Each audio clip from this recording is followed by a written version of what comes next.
Hey everyone, welcome back to bio world. तो आज जो हम चैप्टर कवर करने जा रहे हैं वो है सेक्सुअल रिप्रोडक्शन इन फ्लावरिंग प्लांट्स। ये क्लास 12 का चैप्टर नंबर 1 है बायोलॉजी का। तो इसको हम सबसे पहले कवर करेंगे, कोशिश करेंगे इसे वन शॉट में ही कवर कर ले, अदरवाइज़ नहीं हो पाता है तो इसका पार्ट 2 आ जाएगा।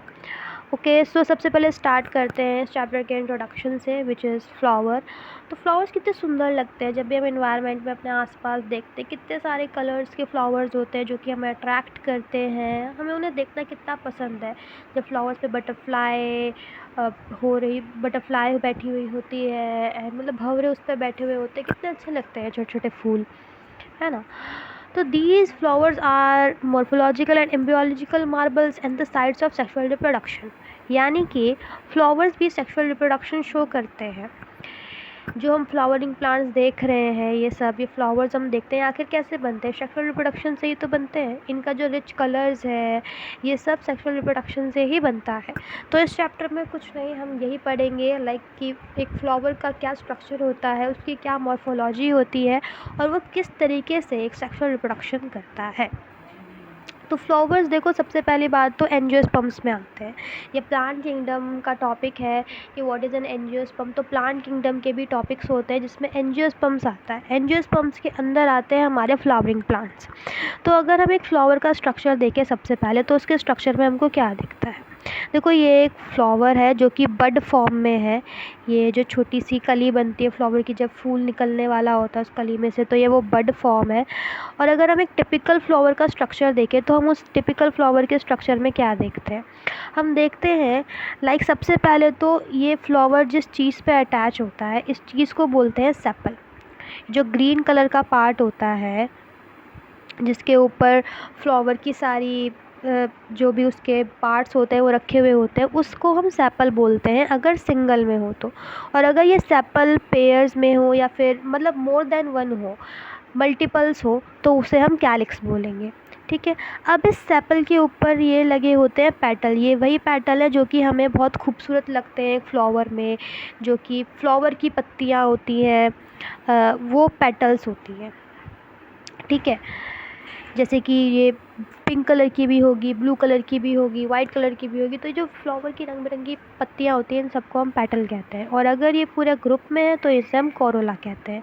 इसके अलावा हमारे पास जो इसके अलावा हम यहाँ पे देख सकते हैं कि इधर एक छोटा सा पार्ट है जिसके ऊपर हमारा फीमेल रिप्रोडक्टिव सिस्टम अटैच्ड है और मेल रिप्रोडक्टिव सिस्टम और पेटल सब उस पर अटैच्ड है। इस पार्ट को हम बोलते हैं थैलेमस, जिसको रिसेप्टेकल भी बोलते हैं। इसी के ऊपर फ्लावर्स के जितने भी ऑर्गन्स होते हैं वो सब यहीं पर अटैच होते हैं। इसके अलावा अगर हम देखें तो हमारे पास होते हैं यहाँ पर मेल रिप्रोडक्टिव ऑर्गन, जिसको बोलते हैं स्टेमेन। दिस इसका पार्ट होता है ऊपर का एंथर, और नीचे ये जो लंबी सी डंडी जा रही है इसको बोलते हैं फिलामेंट। और ये एंथर प्लस फिलामेंट मिलकर बनाता है स्टेमेन, जो कि अगर ग्रुप में होंगे यानी मोर देन वन होंगे तो एंड्रोशियम इसको हम कहेंगे। इसके अलावा हमारे पास होती है यहाँ पर female reproductive system, which is सबसे पहले स्टिग्मा, एंड उसके ऊपर हमारी है स्टाइल, विच इज़ इसका गर्दन, इलोंगेटेड गर्दन होती है इसकी, एंड नीचे में ओवेरी जहाँ पर हमारा ओव्यूल होता है ना। और ये स्टिग्मा, स्टाइल, ये तीनों मिलकर के बनाती हैं पिस्टल या कार्पल। और अब जब यही ग्रुप में होगी तो हम इसको गाइनोशियम बोलेंगे। तो ये जो हमने स्ट्रक्चर स्टडी किया ये बाइसेक्सुअल फ्लावर का था। Now what is bisexual flower. तो देखो, फ्लावर दो तरीके के होते हैं, एक तो यूनिसेक्सुअल होंगे और एक बाइसेक्सुअल होंगे।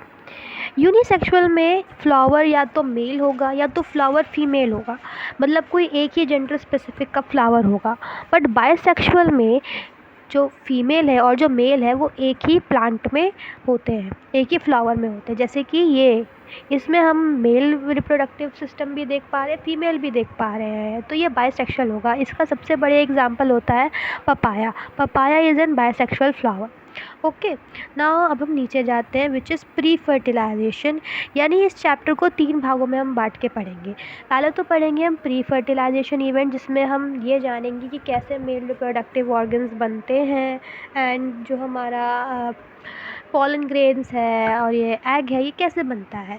उसके बाद हम पढ़ेंगे डबल फर्टिलाइजेशन, जो कि क्या होता है हम चैप्टर में आगे पढ़ेंगे। और फिर हम पढ़ेंगे पोस्ट फर्टिलाइजेशन, यानी कि वो इवेंट्स हम यहाँ पे डिस्कस करेंगे कि जब फर्टिलाइजेशन हो जाती है तो उसके बाद क्या क्या चीज़ें बनती है, फ्रूट कैसे डेवलप होता है, क्या चीज़ होती है, और ये एंडोस्पर्मिक न्यूक्लियस क्या है, ये सब हम इसमें कवर करेंगे पूरा चैप्टर में। तो सबसे पहले हम चैप्टर का पार्ट नंबर 1 चालू करते हैं, which is pre fertilization events. यानी कि सबसे पहले हम जानेंगे कि हाउ एक मेल रिप्रोडक्टिव ऑर्गन कैसे बनता है। तो हमने ऊपर ही स्ट्रक्चर में यहाँ पर देखा कि एक सेकेंड में ये सब इरेज कर दूँ, कि एक मेल रिप्रोडक्टिव ऑर्गन को हम एंड्रोशियम कहते हैं ग्रुप में हो, यानी कि एक सिंगल स्टेमेन जब ग्रुप में हो तो मिलकर बनाता है एंड्रोशियम, जिसके अंदर आता है एक एंथर और एक फिलामेंट, है ना। ये हमने पढ़ा इस डायग्राम में।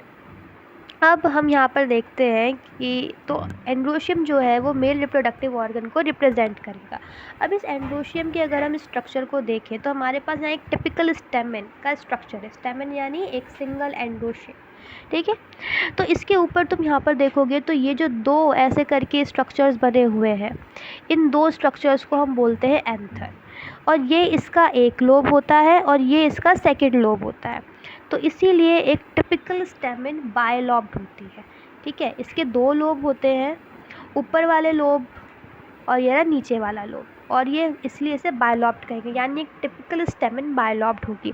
उसके बाद इन लॉब के जो नीचे वाला एरिया होगा, ये वाला एरिया, इस पार्ट को बोलेंगे डिस्टाल एंड। क्यों? क्योंकि ये लॉब के बहुत करीब है।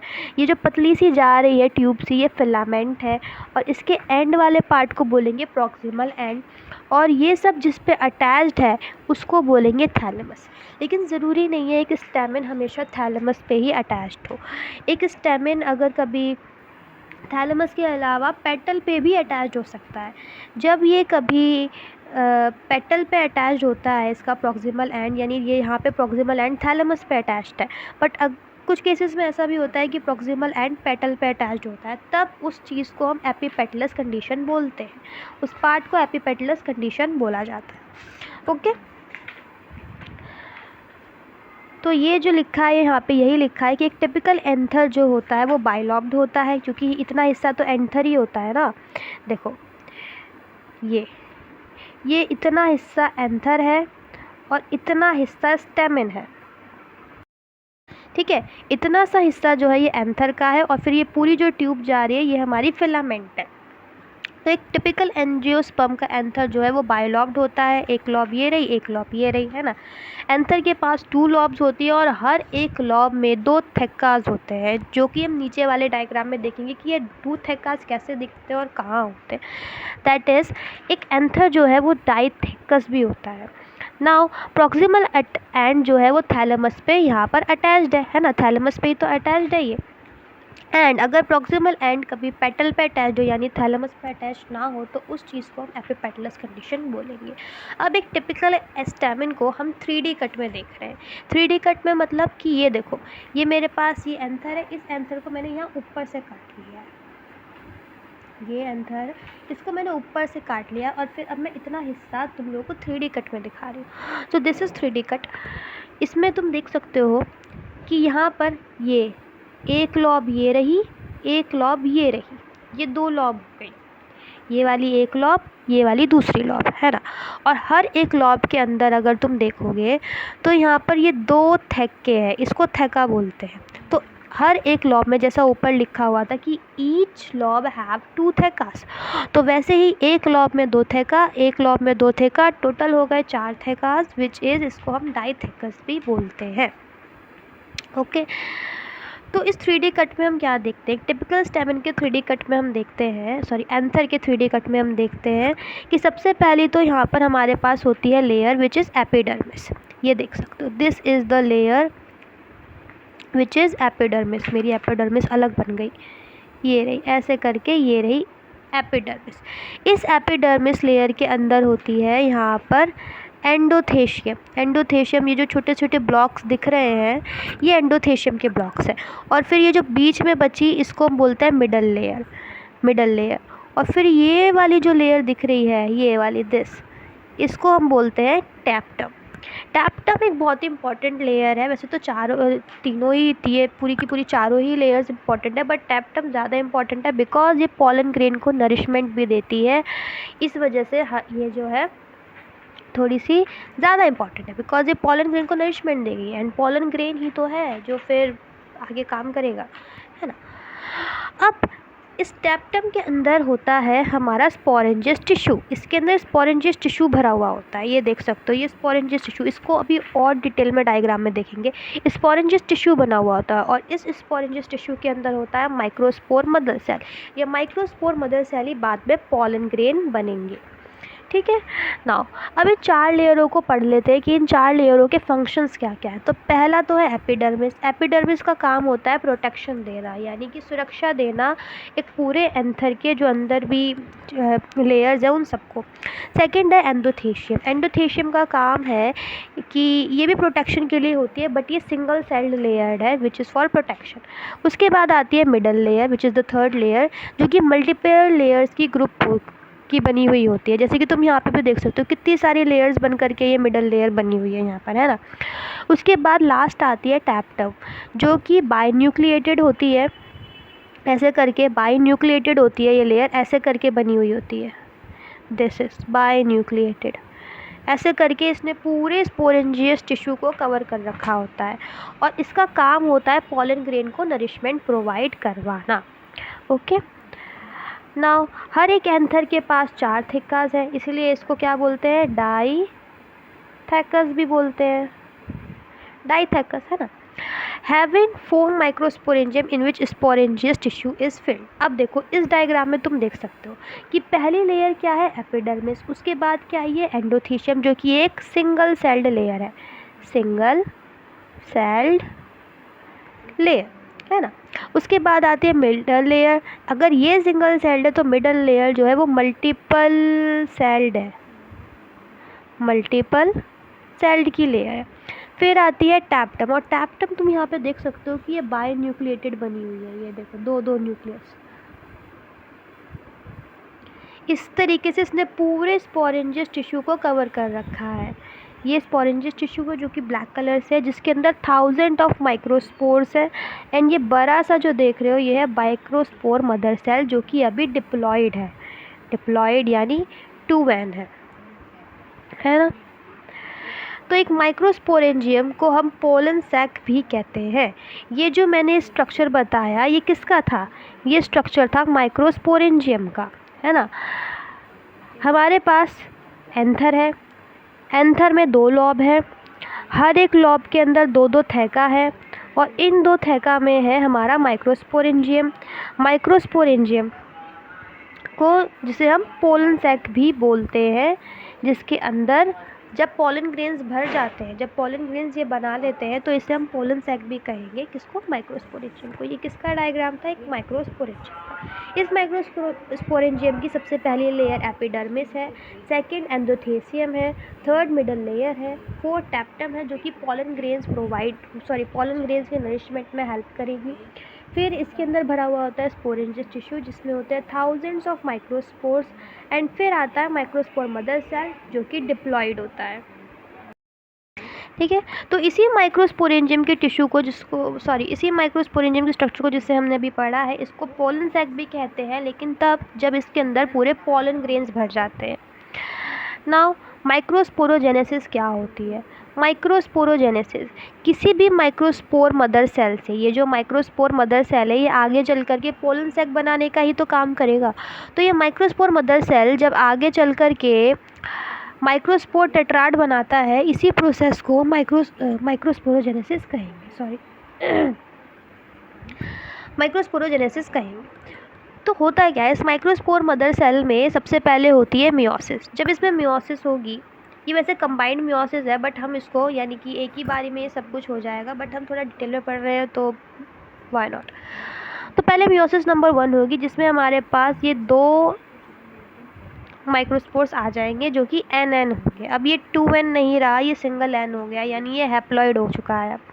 अब इसमें होगी फिर मियोसिस 2, और हर एक जो माइक्रोस्पोर है वो 2-2 माइक्रोस्पोर बना लेगा, जिससे हमारे पास 4 माइक्रोस्पोर बन जाएंगे टोटल, जिसको हम माइक्रोस्पोर टेट्राड बोलेंगे। Now process of formation of microspores, तो इसी माइक्रोस्पोर टेट्राड का, इन्हीं माइक्रोस्पोर्स के फॉर्मेशन को from a microspore mother cell, जिसे हम पोलन मदर सेल भी कहते हैं, through meiosis is called microsporogenesis. ठीक है, तो माइक्रोस्पोरोजेनेसिस कुछ नहीं है, सिर्फ एक प्रोसेस है जिसमें हम माइक्रोस्पोर मदर सेल से माइक्रोस्पोर टेट्राड का स्ट्रक्चर बना लेते हैं through meiosis. As anther mature and dehydrate each microspore converts to pollen grains. और जैसे जैसे हमारा एंथर मैच्योर होता जाता है, डिहाइड्रेट होता जाता है, वैसे वैसे हर एक माइक्रोस्पोर पोलन ग्रेन में कन्वर्ट होता जाता है। समझ में आ गया? अब पोलन ग्रेन क्या है? पोलन ग्रेन तो ये माइक्रोस्पोर है ना, ये हमारे पास 4 माइक्रोस्पोर है ना, तो इसी में से एक माइक्रोस्पोर हमने ले लिया, क्योंकि एक माइक्रोस्पोर एक ही तो पोलन ग्रेन बनाएगा। देखो, एक माइक्रोस्पोर मदर सेल में मियोसिस होगी तो वो 4 माइक्रोस्पोर्स बनाएगा। तो इन 4 माइक्रोस्पोर्स में से हर एक माइक्रोस्पोर जो है वो पोलन ग्रेन बनाएगा, है ना। यानी एक माइक्रोस्पोर अगर एक पोलन बना रहा है तो 4 माइक्रोस्पोर 4 पोलन ग्रेन बनाएंगे। ठीक है, तो एक माइक्रोस्पोर में अब यहाँ पर होगी माइटोसिस, नॉट मियोसिस, माइटोसिस होगी, जिससे हमारे पास कुछ ऐसा स्ट्रक्चर आ जाएगा। ये इसके ऊपर वाली लेयर को वो ये पूरा जो बना है ये पूरा हमारा वेजिटेटिव सेल होगा, और इसके अंदर ये जो स्पिंडल शेप सा दिख रहा है इसके अंदर ये है जनरेटिव सेल। ठीक है, इसको और डिटेल में देखना है तो ये देखो, ये जो हमें ये वाला बड़ा सा पार्ट दिख रहा है, ये बड़ा सा पार्ट, ये पूरा बड़ा सा पार्ट, ये है हमारा वेजिटेटिव सेल। ये बड़ा होता है क्यों? क्योंकि इसके अंदर फूड रिजर्व होता है। इसकी इरेगुलर शेप की न्यूक्लियस होती है, मैंने तो यहाँ शेप की बना दी है बट ये इरेगुलर शेप्ड की न्यूक्लियस होती है। सेकंड है हमारे पास ये स्पिंडल शेप्ड वाला जो दिख रहा है, इस स्पिंडल शेप्ड वाले को बोलते हैं जनरेटिव सेल। ये स्मॉल स्पिंडल शेप्ड होता है और ये वेजिटेटिव सेल के साइटोप्लाज्म में फ्लोट कर रहा होता है। ठीक है, नाउ इस पूरे पोलन ग्रेन की जो बाहर की आउटर मोस्ट लेयर होती है उस लेयर को, इस लेयर को, ये जो है ये this layer, this this this this and this, इसको एक्साइन बोलेंगे। ये सबसे आउटर मोस्ट हार्ड लेयर होती है जो कि स्पोरोपोलेनिन की बनी हुई होती है और ये इंडिस्ट्रक्टेबल होती है। इसको तुम तोड़ या तबाह या कुछ नहीं कर सकते। इसे तुम ना तो किसी पीएच से तबाह कर सकते हो ना किसी केमिकल से तबाह कर सकते हो। ये इंडिस्ट्रक्टेबल है। क्यों? क्योंकि इसके पास एक बहुत ही strong component which is sporopollenin, इसीलिए ये पोलन ग्रेन की आउटर मोस्ट हार्ड लेयर बनी है। सेकेंड, ये जो देख रहे हो ये लेयर, इस लेयर को बोलते हैं इंटाइन। ये जो इंटाइन है ये थिन कॉन्टिन्यूस लेयर है। कंटिन्यूस का मतलब देखो, जैसे एक्साइन तुम देख रहे हो कि ये बीच बीच में से गायब है, यहाँ से गायब है, यहाँ से गायब है, यहाँ से गायब है, यहाँ से गायब, तो ये कंटिन्यूस लेयर नहीं है। और जहाँ जहाँ एक्साइन नहीं होता उस जगह को हम जर्मपोर कहते हैं। ठीक है, क्योंकि यहीं से पोलन ग्रेन फिर बाहर निकलता है, स्प्राउट होता है, जो कि हम आगे देखेंगे। तो बस अभी इतना याद रखो कि जहाँ जहाँ एक्साइन एब्सेंट होती है वहाँ पर जर्मपोर होता है ना। ये जो लेयर है जो पूरी कंटिन्यूस जा रही है, कहीं से भी टूटी हुई सी नहीं है, इस लेयर को बोलेंगे इंटाइन। इंटाइन एक थिन कंटिन्यूस लेयर है जो कि सेल्यूलोस और पैक्टिन की बनी हुई है। Is it clear? ठीक है ना। पोलन ग्रेन्स आर ऑफ, अगर हम इनका साइज देखें तो डायामीटर में अगर हम देख रहे हैं तो माइक्रोमीटर में ये 25 से 50 माइक्रोमीटर होगी। 60% एंजियोस्पर्म्स में यहीं तक काम हो जाता है, यानी कि एक माइक्रोस्पोर में माइटोसिस हुई, हमारे पास ये स्ट्रक्चर बना पोलन ग्रेन का, अब बस 60% में यही स्ट्रक्चर बनेगा और बात यहीं तक ख़त्म हो जाएगी। और इस चीज़ को कहेंगे 2 सेल्ड स्टेज। क्या कहेंगे इसे? 2 सेल्ड स्टेज कहेंगे। बट 40% एंजियोस्पर्म्स में ये चीज़ नहीं होती, अनदर चीज़ भी हो जाती है विच इज़ 3 सेल्ड स्टेज। देखो 60% एंजियोस्पर्म्स में 2 सेल्ड स्टेज पर ही बात खत्म हो जाएगी। यानी कि सबसे पहले तो माइक्रोस्पोर मदर सेल होगा, उस माइक्रोस्पोर मदर सेल में मियोसिस होगी जिससे कि 4 माइक्रोस्पोर्स बन जाएंगे और इनमें से हर एक माइक्रोस्पोर एक पोलन ग्रेन को माइटोसिस करके बना लेगा। ठीक है, अब ये माइटोसिस करके पोलन ग्रेन यहाँ पे बन गया। अब जब मेल गैमेट तब बनेगा, इसके पोलन ग्रेन के अंदर मेल गैमेट तब बनेगा जब वो फीमेल गैमेट से मिलेगा। तो 60% एंजियोस्पर्म्स में यहीं तक बात खत्म हो जाएगी और अब मेल गैमेट सीधा फीमेल गैमेट से मिलकर ही बनेगा। बट 40% एंजियोस्पर्म्स में ऐसा काम नहीं होता, वहाँ पर एक और स्टेज आते हैं विच इज़ 3 सेल्ड स्टेज। इसमें क्या होगा कि हमारा ये पोलन ग्रेन जो है, इस पोलन ग्रेन के जनरेटिव सेल में होगी माइटोसिस और जब इसकी जनरेटिव सेल में माइटोसिस होगी तो यहाँ पर 2 जनरेटिव सेल्स और बन जाएंगे और ये 2 जनरेटिव सेल्स मेल गैमेट्स हैं। नाउ यू अंडरस्टैंड कि जनरेटिव सेल क्यों इम्पॉर्टेंट है और ये क्यों वेजिटेटिव सेल के साइटोप्लाज्म में फ्लोट कर रहा था, है ना। तो क्या होगा, इस जनरेटिव सेल में माइटोसिस हो जाएगी जिससे कि 2 जनरेटिव सेल्स और बन जाएंगे जो कि हमारे मेल गैमेट्स होंगे। तो ये काम 40% एंजियोस्पर्म्स में होगा जिसको हम कहते हैं 3 सेल्ड स्टेज। ठीक है। अब male gametes production is done in pollen grains, यानी कि जब पोलन ग्रेन्स बन जाता है तो उसमें ही मेल गैमेट बनेगा। इसीलिए कहते हैं that pollen grains are called as male gametophyte of angiosperms. ठीक है।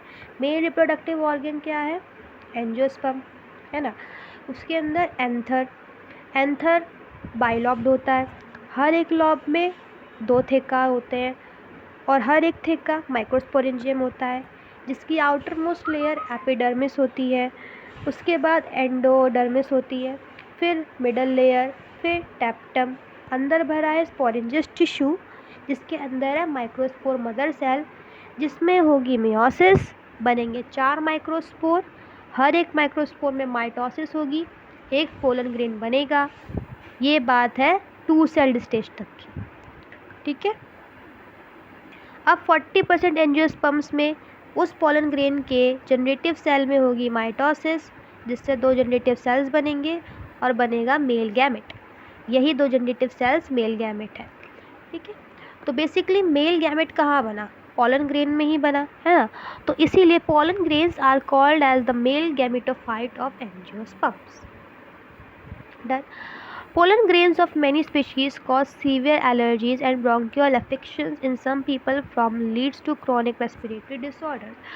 अब pollen grains जो है बहुत सी स्पीशीज़ में एलर्जी भी कॉज करते हैं, ब्रोंकाइल अफेक्शन भी कॉज करते हैं या फिर रेस्पिरेटरी डिसऑर्डर भी हो सकता है इनके कंजम्पशन से। जैसे कि पार्थेनियम यानी कैरेट ग्रास जो है, इसके pollen grains pollen energy cause करेंगे एंड पोलन ग्रेन्स न्यूट्रिशन में भी रिच होते हैं। जैसे कि इसकी टैबलेट जो है वो वेस्टर्न कंट्रीज़ में एज फूड सप्लीमेंट्स यूज़ की जाती है। Pollen consumption has been claim to increase the performance of athletes and race horses also and इनकी हाईली वेरिएबल वायबिलिटी पीरियड होती है जो कि इनकी टेम्परेचर और ह्यूमिडिटी पे डिपेंड करेगी। अब मतलब अब आप एक पोलन ग्रेन को स्टोर करके भी रख सकते हो, है ना। और इनकी वायबिलिटी पीरियड भी काफ़ी ज़्यादा होती है, like it may be of 30 minutes like wheat and rice. Months भी हो सकते हैं जैसे कि रोज़ा से, लेग्यूमिनासे और सोलानासे के मेंबर्स में देख लो तो उसके पोलन ग्रेन्स की वायबिलिटी 3 मंथ तक भी होती है ना। और हम इन पोलन ग्रेन्स को स्टोर करके भी रख सकते हैं for years of a large number of species. एक लिक्विड नाइट्रोजन में इतने टेम्परेचर पर हम इनको स्टोर करके रख सकते हैं। Such stored pollen can be used as pollen banks in crop breeding. Pollen grains are preserved as fossils cause of sporopollenin. इनको फॉसिल के तौर पे भी यूज़ होते हैं, ये फॉसिल के तौर पे भी रखे जा सकते हैं। क्यों? क्योंकि इनकी एग्जाइन के पास स्पोरोपोलेनिन होती है विच इज़ इनडिस्ट्रक्टेबल। क्लियर।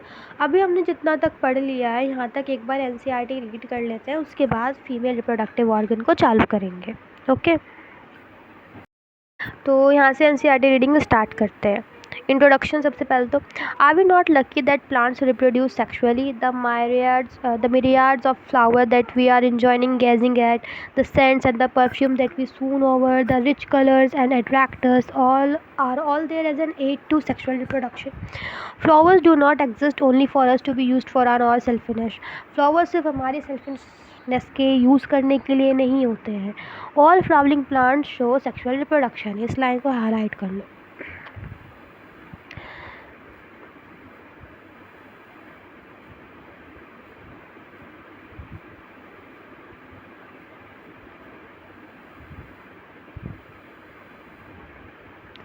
ठीक है। और flowering plant show sexual reproduction. A look at the diversity of structures and inflorescence, flowers and floral parts shows an amazing range of adaptations to ensure formations of the end products of the sexual reproductions। तो end products क्या होते हैं sexual reproductions के? वो होते हैं fruits and seeds. ठीक है, यानी कि जब फर्टिलाइजेशन हो जाएगी तो क्या बनेंगे, फ्रूट्स बनेंगे एंड सीड्स बनेंगे। In this chapter let us understand the morphology, structure and the process of sexual reproduction in flowering plants. ठीक है, तो फ्लावर एक fascinating organ of angiosperm, angiosperms plant kingdom के members. Human beings have had an intimate relationships with flowers since time immemorial. Flowers are objects of aesthetic, ornamental, and religious and cultural values. They have always been used as symbols for conveying important human feelings also, जैसे कि है ना, हम flowers को अपनी emotions convey करने के लिए तो यूज़ करते हैं। लाइक लव होता है तो हम किसी को फ्लावर देते हैं, रोज़ देते हैं। अफेक्शन, हैप्पीनेस होते हैं तो प्यारे प्यारे सुंदर सुंदर फ्लावर्स गिफ्ट करते हैं। किसी कोई बीमार पड़ जाता है उसको गेट वेल सून बोलने के लिए हम उसका यूज़ करते हैं, है ना। सॉरी। तो अगर हम यहाँ पे फ्लावर का एक स्ट्रक्चर देखें तो ये है वही, ये है हमारी सेपल, देख सकते हो ये दीज आर सेपल्स, एंड ये रंग बिरंगे जो है ये पेटल, जिनके हॉल को क्या बोलते हैं हम लोग, अगर ये पेटल हॉल में आ जाता है तो इसको हम बोलते हैं कोरोला। ठीक है, एंड यहाँ पर है हमारे ये फिलामेंट और ये इसके ऊपर एंथर, है ना, दीज आर द एंथर। और ये है प्यारी सी स्टिग्मा, स्टिकी स्टिग्मा, लंबी सी style, and these is ovary, है ना। और ये सब जिस पे अटैच्ड है इसको बोलते हैं थैलमस। ठीक है ना। टू अ बायोलॉजिस्ट, अगर हम एक बायोलॉजिस्ट से पूछें कि व्हाट इज़ फ्लावर, तो बायोलॉजिस्ट तो यही कहेंगे that flowers are the morphological and embryological marvels and the site of sexual reproduction. In earlier classes you have read that the various parts of a flowers, पिछली classes में भी हम flowers के parts पढ़कर आ चुके हैं। Figure 1.1 will help you to recall the parts of a typical flower. Can you name the two parts in a flower in which the two most important units of sexual reproduction develop? तो वो कौन से दो part है sexual reproduction के flower के अंदर? एक तो है मेल रिप्रोडक्टिव सिस्टम और एक है फीमेल, यानी कि stamen and pistil. Now pre fertilization structures and events, हम इस चैप्टर को 3 भाग में बांटेंगे, pre fertilization, fertilization and post fertilization. तो much before the actual flower is seen on the plant, जब एक प्लांट में जो फ्लावर हम देख पाते हैं उस फ्लावर को देखने से पहले भी बहुत सारे इवेंट होते हैं that decision that the plant is going to flower, कि फ्लावर कि वो प्लांट फ्लावर लेगा कि नहीं लेगा, ये लेने के लिए भी several hormonal and structural changes are initiated which lead to the differentiation and further development of the floral primordium. Inflorescences are formed which bear the floral buds and then the flowers. In the flower, the male and female reproductive structures, the androecium and the gynoecium, है ना, pistol ही नहीं बोलते हैं female को बल्कि gynoecium भी बोलेंगे। The androecium and the gynoecium differentiate and develop. You would recollect that the androecium consists of a whole of stamens. जब भी स्टेमन्स ग्रुप में होंगे उसको एंड्रोशियम बोलेंगे, और जब भी पिस्टल्स ग्रुप में होंगी तो हम उनको गायनोशियम बोलेंगे, विच represent the female reproductive organ. यहाँ से अब हमारा मेल रिप्रोडक्टिव ऑर्गन चालू हो रहा है। सबसे पहला है स्टेमन, माइक्रोस्पोरेंजियम एंड पॉलन ग्रेन। ये 3 टॉपिक जो अभी हम नोट्स में पढ़कर आ चुके हैं उसको एनसीईआरटी में रीड करेंगे। तो ये देख सकते हो, ये फिगर यही दिखा रही है, लाइक ये देख सकते हो, ये है एंथर, और ये जो लंबा सा जा रहा है ये फिलामेंट है, ये है इसका प्रोक्सिमल एंड, और ये जिस पे अटैच्ड होगा, अभी अटैच नहीं है, ये थैलेमस कहेंगे उसको जिस पे अटैच्ड होगा। अब इसी एंथर को यहाँ से काट करके ऐसे कर करके दिखा दिया गया है, ऐसे कर कर काट करके दिखा दिया गया है। ये उसका 3D कट है जिसमें यहाँ पे भरे हुए हैं पोलन ग्रेन, और इस चीज़ को बोला गया है पॉलन सैक एनसीईआरटी में। क्यों? क्योंकि इसके अंदर अब पॉलन ग्रेन भर चुके हैं। ठीक है ना। Figure 1.2a shows 2 parts of a typical स्टेमन। एक तो लॉन्ग एंड स्लेंडर स्टॉक जिसको हम फिलामेंट बोलेंगे, ये जो जा रही है, and the terminal generally bilobed structure which is anther. ये बायलॉब्ड तो है ना, पहला लॉब ये रहा, सेकेंड लॉब ये रहा। The proximal end of the filament is attached to the thalamus or the petal of the flower. The number and length of stamens are variable in flowers of different species, है ना। हर एक species का जो plant होता है उसमें कितना number of length of stamens होगा, ये उसके फ्लावर पे डिपेंड करता है, जो कि अलग अलग स्पीशीज़ में अलग अलग होते हैं. If you were to collect a stamen each from 10 flowers each from different species and arrange them on a slide, you would be able to appreciate the large variation in size seen in nature. अगर तुम 10 flowers इकट्ठा करते हो, वो भी 10 अलग अलग species से, तो उसमें तुम देखोगे कि फ्लावर में कितनी ज़्यादा इनके जो स्टेमेन है या इनके जो एंथर है, इनमें कितनी ज़्यादा इनकी साइज़ में डिफ्रेंशिएशन है, मतलब कितने अलग अलग है, वेरिएशंस हैं इसमें. Careful observations of each stamen under a dissecting microscope and making neat diagrams would elucidate the range in shape and attachment of anthers in different flowers. एक टिपिकल एंजियोस्पर्म की एंथर बाइलॉब्ड होती है, एक लॉब ऐसे और एक लॉब ऐसे होती है ना. और हर एक लॉब में होते हैं 2 थेका, हर एक लॉब में होते हैं 2 theca, that is they are dithecous. Often a longitudinal groove runs lengthwise separating the theca.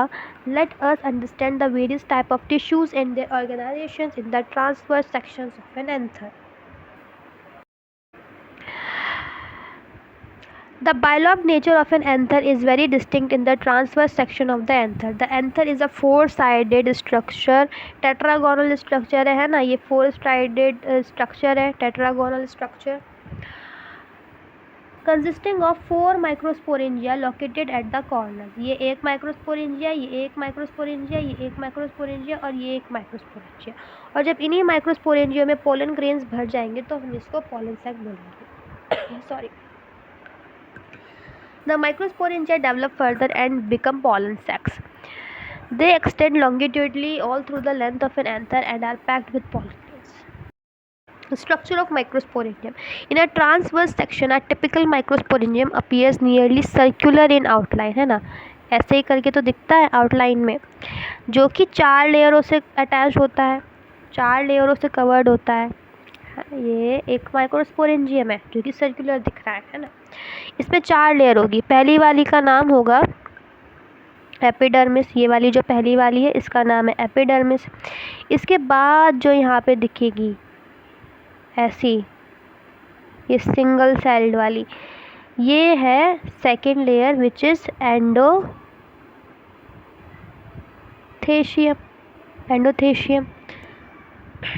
उसके बाद आएगी बहुत सारी multi layers which is your middle layer, है ना, मिडल लेयर. एंड उसके बाद फिर आएगी एक बाई न्यूक्लिएटेड वाली लेयर, ये 2 न्यूक्लियस जिसमें है, ये है टैप्टम. ठीक है. जो बाहर की ये 3 लेयर्स है, epidermis, endothecium and middle layer, ये तीनों प्रोटेक्शन के फंक्शन में काम आएगी and will help in the dehiscence of anther to release the pollen, यानी कि एंथर के फटने वगैरह इन सब के काम आएगी ताकि पोलन ग्रेन बाहर निकल सके. The inner most wall layer जो कि टैप्टम है, सबसे चौथी वाली, इसका काम होगा पोलन ग्रेन्स को नरिशमेंट प्रोवाइड करना, जो पोलन ग्रेन बन रहा होगा उसको नरिशमेंट प्रोवाइड करना. Cells of the tapetum possesses dense cytoplasm and generally have more than 1 nucleus, यानी कि ये बाई न्यूक्लिएटेड है, इसके पास एक से ज़्यादा न्यूक्लियस है और बहुत ही डेंस साइटोप्लाज्म होता है. अब can you think of how tapetal cells could become binucleated. ये cell cycle and cell division का टॉपिक है कि एक टैप्टम आखिर बाई न्यूक्लिएट क्यों होता होगा. Basically of karyokinesis. कैरियोकाइनेसिस मतलब कि डिवीज़न ऑफ न्यूक्लियस ना, तो 2 न्यूक्लियस इसमें डेवलप हो जाते होंगे. When the anther is young, a group of compactly arranged homogeneous cells called the sporangious tissue occupies the center of each microsporangium. Microsporangium की जैसे ही तुम चारों लेयर को फाड़ते हुए निकलोगे तो अंदर क्या भरा है, sporangious tissue. इस sporangious tissue के क्या अंदर होता है, हमारा माइक्रोस्पोर मदर सेल, जो कि पोलन ग्रेन में बाद में कन्वर्ट होगा. ठीक है. तो microsporogenesis second topic. As the anther develops, the cells of the sporangious tissue undergo meiotic divisions to form microspore tetrad. एक माइक्रोस्पोरेंजियम जो कि अभी माइक्रोस्पोर मदर सेल जो कि अभी डिप्लॉयड है, इसमें होगी मियोसिस 1 एंड 2. जब इसमें मियोसिस 1 एंड 2 होगी तो हमको मिलेंगे 4 माइक्रोस्पोर्स जो कि अब हो चुके हैं हैप्लॉइड. इसी को बोलेंगे माइक्रोस्पोर टेट्राड. ठीक है. And what would be the ploidy of the cell of the tetrad? They are haploid. अगर हम देखें स्ट्रक्चर एनसीईआरटी के डायग्राम्स को देखें तो ये तुम देख सकते हो, पहली वाली layer epidermis, second endothecium, third वाली मिडिल लेयर, उसके बाद है फिर माइक्रोस्पोर मदर सेल। अब यहाँ पे एनसीईआरटी में टेप्टम जो है वो सिंगल न्यूक्लियस की बनाई है, हालांकि लिखी है कि मोर देन वन न्यूक्लियस होगा, बाई न्यूक्लिएटेड होगी। तो ये पता नहीं डायग्राम में क्यों दिक्कत है, बट ये बाई न्यूक्लिएटेड होगी, ठीक है। और जब इसी माइक्रोस्पोरेंजियम में बहुत सारे पोलन ग्रेन्स भर जाएंगे तो इसे हम पोलन सैक बोलेंगे। Now, as each cell of the sporangial tissue is capable of giving rise to a microspore tetrad, each one is a potential pollen or microspore mother cell.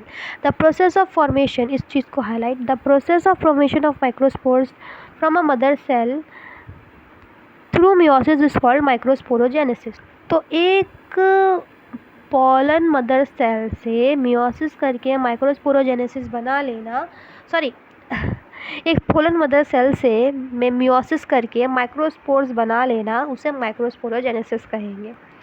The microspores as they are formed are arranged in a cluster of 4 sales.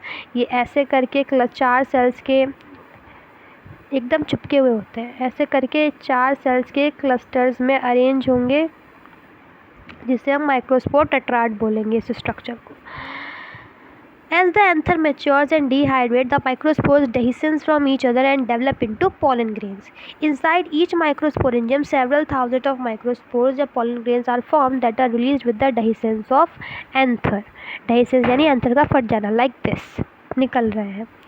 Now pollen grain. The pollen grain represents the male gametophytes. If you touch the opened anther of hibiscus, hibiscus भी क्या है, एक bisexual ही है, bisexual flower, sorry, hibiscus. तो अगर तुम उसके anther को टच करोगे तो तुमको दिखेगा कि वो और कुछ नहीं है, वो मेल गमीटोफाइट ही है। The pollen grain represent the male gametophyte. If you touch the open anther of hibiscus और any other flower you would find deposition of yellowish powdery pollen grains on your fingers. Sprinkle these grains on a drop of water on a glass side observed under microscope. जैसे कि तुम यहाँ पे देख सकते हो कितने अलग अलग तरीके के ये pollen grains है। ये pollen grain कितना अलग दिख रहा है ना। Where is that white color? ये pollen grain कितना अलग दिख रहा है, ये pollen grains कितने अलग दिख रहे हैं, ये पोलन ग्रेन कितना अलग दिख रहा है। तो अलग अलग तरीके के पोलन ग्रेन देखने के लिए मिलते हैं। You will be really amazed at the variety of architecture, size, shape, colour, design, जो कि हमने ऊपर देख लिया कितने अलग अलग तरीके के पोलन ग्रेन्स होते हैं। साइज़ में भी अलग होते हैं, शेप में भी अलग होते हैं, सब में अलग होते हैं। Pollen grains are generally spherical यानी सर्कल शेप में, मेजरिंग अबाउट 25 से 50 माइक्रोमीटर डायमीटर पड़ चुके हैं। It has a prominent 2 layered walled, बाहर वाली एक जाइन होती है जो कि स्पोरोपोलिन की बनी हुई होती है, जो कि इंडेस्ट्रक्टेबल है, जो कि विच इज़ क्योंकि sporopollenin is one of the most resistant organic material जो अभी तक पता चला है। It can withstand high temperature में भी सर्वाइव कर सकता है, स्ट्रॉन्ग एसिड्स में भी, एल्कली में भी, हर जगह सर्वाइव कर सकता है। कोई भी ऐसा एंजाइम नहीं है जो स्पोरोपोलिन को डिग्रेड कर सकता है, अभी तक तो ऐसा ही है। पोलन ग्रेन की एक्साइन जहाँ जहाँ पर अपर्चर ख़त्म हो रही है यानी एब्सेंट हो रही है, उस पार्ट को जर्मपोर बोलते हैं, जहाँ पर स्पोरोपोलिन एब्सेंट होगी। Pollen grains are well preserved as fossil, इनको फॉसिल्स की तरह भी रख सकते हैं, क्यों, चूँकि इनके पास है sporopollenin. What do you think the exine should be hard? What is the function of germpore? Exine इतनी हार्ड क्यों है? क्योंकि उसके पास स्पोरोपोलिन है। और जर्मपोर का फंक्शन क्या है? क्योंकि जब एक टिपिकल पोलन ग्रेन यानी एंथर डेहिसेंस करेगा तो पोलन ग्रेन उसमें से ही निकलेगी, उसकी जो मेल गैमेट की ट्यूब है फीमेल गैमेट के ओवेरी में जाने के लिए वो वहीं से निकलेगी ट्यूब, इसीलिए जर्मपोर का फंक्शन ये होता है। इसलिए जर्मपोर कुछ कुछ जगहों पे होती है जहाँ एक्साइन एब्सेंट होती है। The inner wall of the pollen grain is called the intine, अंदर वाले को इंटाइन बोलेंगे, जो कि थिन एंड कंटिन्यूस लेयर है made of cellulose and pectin. The cytoplasm of pollen grain is surrounded by plasma membrane. When the pollen grain is mature it contains 2 cells, vegetative cell and generative cell. जब pollen grain पूरा वो हो जाएगा, mature हो जाएगा, एक microspore में अच्छी तरीके से माइटोसिस हो जाएगी और हमारा पोलन ग्रेन बन जाएगा, तो उस पोलन ग्रेन में 2 सेल होंगे, vegetative cell this one and the generative cell. Vegetative cell बड़ा होगा, क्यों, क्योंकि इसके अंदर फूड रिजर्व है, और जनरेटिव सेल छोटा होगा जो कि साइटोप्लाज्म में, वेजिटेटिव सेल के साइटोप्लाज्म में फ्लोट करेगा। इन ओवर 60% ऑफ एंजियोस्पर्म्स काम यहीं पे ख़त्म हो जाएगा 2 सेल्ड स्टेज पे ही, बट कुछ 40% एंजियोस्पर्म्स पे ये काम आगे भी जाएगा 3 सेल्ड स्टेज में। क्या होगा इसमें? इसमें हमारा ये जो पोलन ग्रेन है इसके जनरेटिव सेल में होगी माइटोसिस, और जब इसके जनरेटिव सेल में माइटोसिस होगी देन हमको मिलेंगे 2 generative cell which is 2 male gametes. इसको बोलते हैं 3 celled stage. Pollen grains of many species cause severe allergies and bronchial infections in some people, often leading to chronic respiratory disorder जैसे कि asthma हो गया, ब्रोंकाइट्स हो गए, ये सब भी हो जाता है। एंड इवन पार्थेनियम यानी कि कैरेट ग्रास जो है, इनके पोलन ग्रेन्स जो हैं वो बहुत ही ज़्यादा पोलन एलर्जी कॉज करते हैं। पर पोलन ग्रेन्स के फ़ायदे भी हैं, जैसे कि ये न्यूट्रिशंस में रिच होते हैं। It has become a fashion in recent year to use pollen tablets as food supplement. Western में ये फूड सप्लीमेंट्स के तौर पे भी यूज़ किए जाते हैं, सॉरी, इनकी टैबलेट्स फूड सप्लीमेंट्स के तौर पे भी यूज़ की जाती है। In western countries a large number of pollen products in the form of tablets and syrups are available in the market. Pollen consumption has been claimed to increase the performance of athletes and race horses. इन्हें athletes और race horses भी conserve करते हैं क्योंकि इससे उनकी performance increase होती है। Once they are shed, pollen grains have to land on the stigma. जैसे ही ये पूरे मैच्योर हो जाते हैं और शेड हो जाते हैं फ्लावर से, तो ये हमारे फीमेल रिप्रोडक्टिव सिस्टम की स्टिग्मा पे, स्टिकी स्टिग्मा पे जाके लैंड करते हैं before they lose viability if they have to bring about fertilisation. मतलब एक पोलन ग्रेन वायबल होना चाहिए, उसके मेल गैमेट बने हुए होने चाहिए, तभी वो ये काम कर पाएगा। अब इनकी वायबिलिटी कितनी देर तक होती है? The period for which pollen grain remains viable is highly variable and to some extent depends on the temperature and humidity among them. जैसे कुछ सीरियल्स में, जैसे कि राइस हो गया, व्हीट हो गया, इनकी पोलन ग्रेन्स की वायबिलिटी सिर्फ 30 मिनट की होती है, यानी कि 30 मिनट तक पोलन ग्रेन रहेगा, उसके बाद ख़राब हो जाएगा। एंड इन सम मेंबर, जब वो रिलीज़ हो जाते हैं तब, and in some members of Rosaceae, लेग्यूमिनास से, सोलानेसी, इन सब की वायबिलिटी महीनों तक होती है। You may have heard of strong semen sperms of many animals including humans for artificial insemination, यानी कि हम आर्टिफिशियल इंसेमिनेशन सुना है, एंड आपने स्ट्रॉन्ग सेमिन भी स्पर्म्स में देखा होगा मैनी एनिमल्स का, जिनको स्टोर करके रख सकते हैं। तो क्या पोलन ग्रेन्स को भी स्टोर करना पॉसिबल है? बिल्कुल पॉसिबल है। बहुत लार्ज नंबर ऑफ स्पीशीज़ में पोलन ग्रेन स्टोर भी किए जाते हैं। इनको अगर आप लिक्विड नाइट्रोजन में इतने टेम्परेचर पे रख दोगे तो पोलन ग्रेन्स को स्टोर करके रख सकते हैं काफ़ी सालों तक। ऐसे स्टोर्ड पोलन को हम पोलन बैंक्स के तौर पे यूज़ करते हैं, जैसे सीड बैंक्स होते हैं वैसे, एंड ये क्रॉप ब्रीडिंग प्रोग्राम्स में भी यूज़ किए जाते हैं।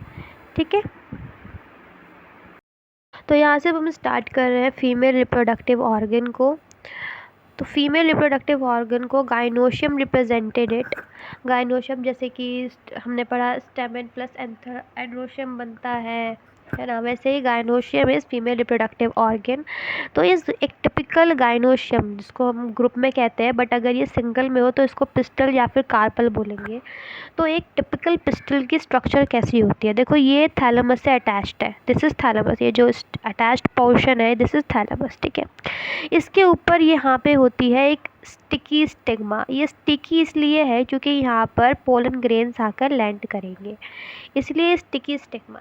और ये प्यारी सी स्टाइल जैसी इलोंगेटेड गर्दन होती है, और फिर एंड में होता है ओवर, जो कि बेसल पार्ट होता है, काफ़ी स्वोलन पार्ट होता है, बेसल पार्ट होता है। तो गाइनोशियम 2 तरीके के होते हैं, एक तो मोनोकार्पलरी और एक मल्टीकार्पलरी। मोनोकार्पलरी मतलब अगर एक टिपिकल प्लांट के फ्लावर में सिर्फ एक ही पिस्टल है तो वो मोनोकार्पलरी होगी, और अगर एक से ज़्यादा है तो वो मल्टीकार्पलरी होगी। मल्टीकार्पलरी में 2 आती है, सिनकार्पस और एपोकार्पस। सिनकार्पस यानी अगर फ्यूज्ड होगी, तो जैसे कि अगर हम देखें तो बड की फॉर्म, अगर मैं ये सब कुछ इरेज करूँ और बनाऊँ तो कुछ इस तरीके से, लाइक वो बड की फॉर्म में एक तरीके से होगी, फ्यूज्ड होगी, क्लोज्ड होगी, ऐसे।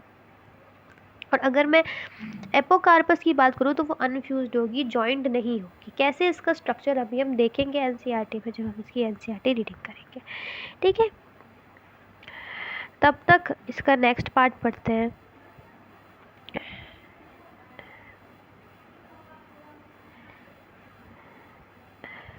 ये रहा।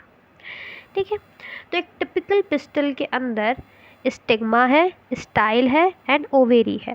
Stigma is the landing platform for pollen grains, यहीं पर आकर के पोलन ग्रेन्स रुकेंगे ये पार्ट। और स्टाइल जो है वो इलोंगेटेड सिलेंडर पार्ट होता है गर्दन जिसकी, और ओवेरी होती है पूरा बेसल बज्ड ऐसे part of pistol which ovarian cavity, यानी कि लॉक्यूल जिसमें प्रेजेंट होता है, ओवेरियन कैविटी को लॉक्यूल कहेंगे, वो होती है हमारी ओवेरी। ठीक है, प्लेसेंटा जो है वो इसी ओवेरियन कैविटी के अंदर लोकेट करेगा। Arising from placenta are megasporangium, तो प्लेसेंटा से अराइज होते हुए आएंगे मेगास्पोरेंजियम यानी कि हमारे ओव्यूल्स। ठीक है, तो स्टिग्मा है, फिर स्टाइल है, फिर ओवेरी है, ओवेरी के अंदर प्लेसेंटा है, और प्लेसेंटा से ही अराइज करता हुआ है ओव्यूल। ठीक है, ये ओव्यूल 1 भी हो सकते हैं और अगर 1 से ज़्यादा भी हो सकते हैं, जैसे कि वीट में, पैडी में, मैंगो में ये एक ही होते हैं, एक ही बीज देखने के लिए मिलता है। क्योंकि ओव्यूल पोस्ट फर्टिलाइजेशन में जब पूरा फ्लावर में रिप्रोडक्शन हो जाती है तो ओव्यूल सीड बन जाता है।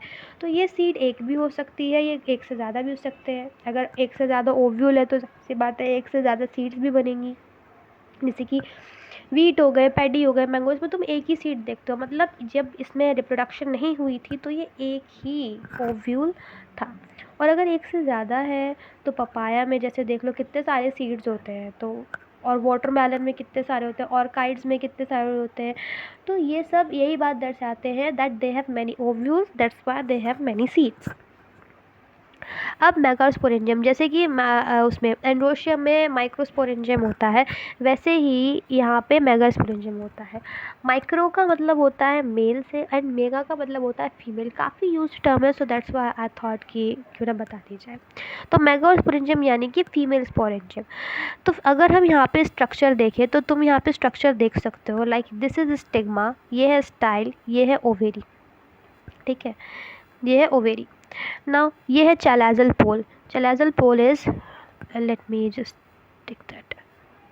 ठीक है, this is chalazal pole. Stigma sticky platform होता है, क्यों? क्योंकि यहाँ पे पोलन ग्रेन्स को आके अटैच होना है। उसके बाद ये है elongated style, this is elongated style and this is ovary, ये पूरा बल्ज्ड पार्ट ओवेरी है। इस ओवेरी के अंदर जो ये वाला फोर देख रहे हो ये है चैलाजल पोल, और ये है इसकी इनर वाली integument, this one is inner integument. ठीक है, और ये जो बाहर वाली है, ये बाहर वाली है इसकी आउटर इंटेग्यूमेंट। ठीक है, इस इनर इंटेग्यूमेंट के अंदर है यहाँ पर ये रहा, ये जो है ये हमारा पूरा न्यूक्लियस है, न्यूक्लियस। ठीक है, न्यूसेलस कहते हैं इसको। ये पूरा का पूरा हमारा न्यूसेलस है, और ये जो पार्ट है this is embryo sac, embryo sac. ठीक है, and this one is micropylar pole, this is funicle, और ये हाइलम। इन सब के फंक्शन क्या है ये हम अभी पढ़ेंगे। Sorry. Attach to placenta by means of stalk called funicle, यानी कि ये जो हमारी पिस्टल है ये फ्यूनिकल के ज़रिए प्लेसेंटा से अटैच्ड होती है। Body of ovule fuses with funicle in hilum, यानी कि ये जो ओव्यूल की बॉडी है ये फ्यूनिकल के साथ यहाँ पे फ्यूज़ हुई पड़ी है, दोनों मिले पड़े हैं। ठीक है, now both enclosed integuments have mass of cells called nucellus. दोनों ही जो इंटेग्यूमेंट्स आप देख रहे हो इनमें बहुत सारा मास ऑफ सेल्स होगा जिन्हें हम न्यूसेलस कहते हैं। Integuments encircle the nucellus accept eight lip living small opening called micropyle. तो ये जो पूरा इंटेग्यूमेंट्स है ये सब कुछ कवर कर लेते हैं, बट ये छोटी सी ओपनिंग यहाँ पर छोड़ देते हैं, ये देख सकते हो। ये सारे, ये इनर इंटेग्यूमेंट, ये आउटर इंटेग्यूमेंट, बट इन्होंने इधर एक ओपनिंग छोड़ रखी है ना। यही जो पोल है इसको ही बोलते हैं माइक्रोपाइलर पोल, और ये जो जगह खोली हुई है इसको बोलेंगे माइक्रोपाइल।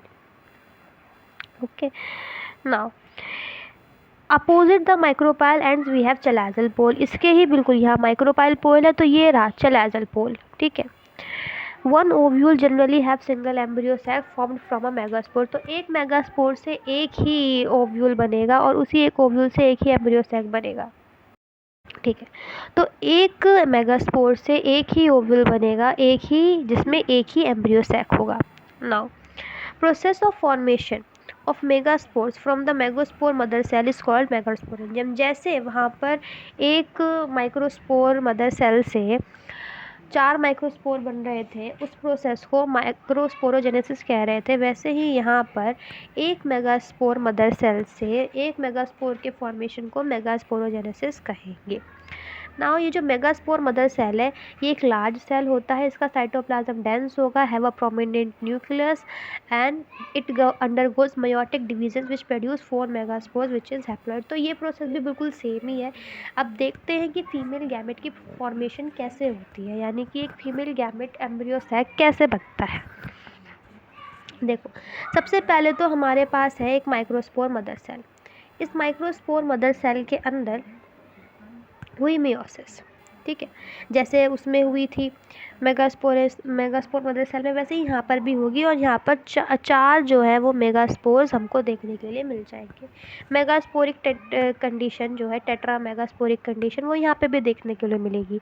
बस फ़र्क इतना होगा कि जब वो 4 मेगास्पोर बन जाएंगे तो उसमें से 3 जो है वो अपने आप ही डीजनरेट हो जाएंगे और सिर्फ एक ही मेगास्पोर है जो बचेगा और वो काम करेगा एज फंक्शनल मेगास्पोर, ठीक है।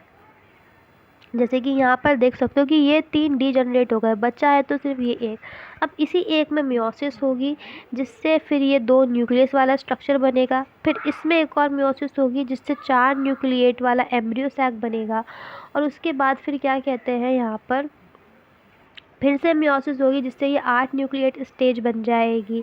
एंड फिर से यहाँ पर एक बार मियोसिस होगी, डिविजन्स होगी, जिससे हर किसी के पास अब अपनी सेल वॉल होगी। जैसे कि देख सकते हो, ऊपर वाले में 3 सेल वॉल बन गई, नीचे वालों की भी अपनी सेल वॉल बन गई 3, और ये पूरी एक सेल वॉल से कवर हो गया, जिससे हमारे पास आया 7 सेल 8 न्यूक्लिएट स्टेज, ठीक है। तो क्या हुआ, बेसिकली कुछ नहीं, एम्ब्रियो सैक में हमारा जो एम्ब्रियो सैक है उसमें जो फीमेल गैमेट है उसकी फॉर्मेशन हमने अभी तक पढ़ी है, जिसमें हमारा माइक्रोस्पोर मदर सेल जो है उसमें मियोसिस हुई, मियोटिक डिविजन्स हुई, जिससे कि हमारे पास 4 मेगास्पोर्स बने, जिसमें से 3 डीजनरेट हो गए और एक ही एज अ फंक्शन काम करेगा। अब इसी एक में मियोसिस होगी, जिससे फिर 2 न्यूक्लियस वाली स्ट्रक्चर बन जाएगी यहाँ पर, जिसमें फिर मियोसिस होगी तो 4 न्यूक्लिएटेड का एम्ब्रियो सैक बन जाएगा, फिर 8 न्यूक्लिएट एम्ब्रियो सैक बन जाएगा।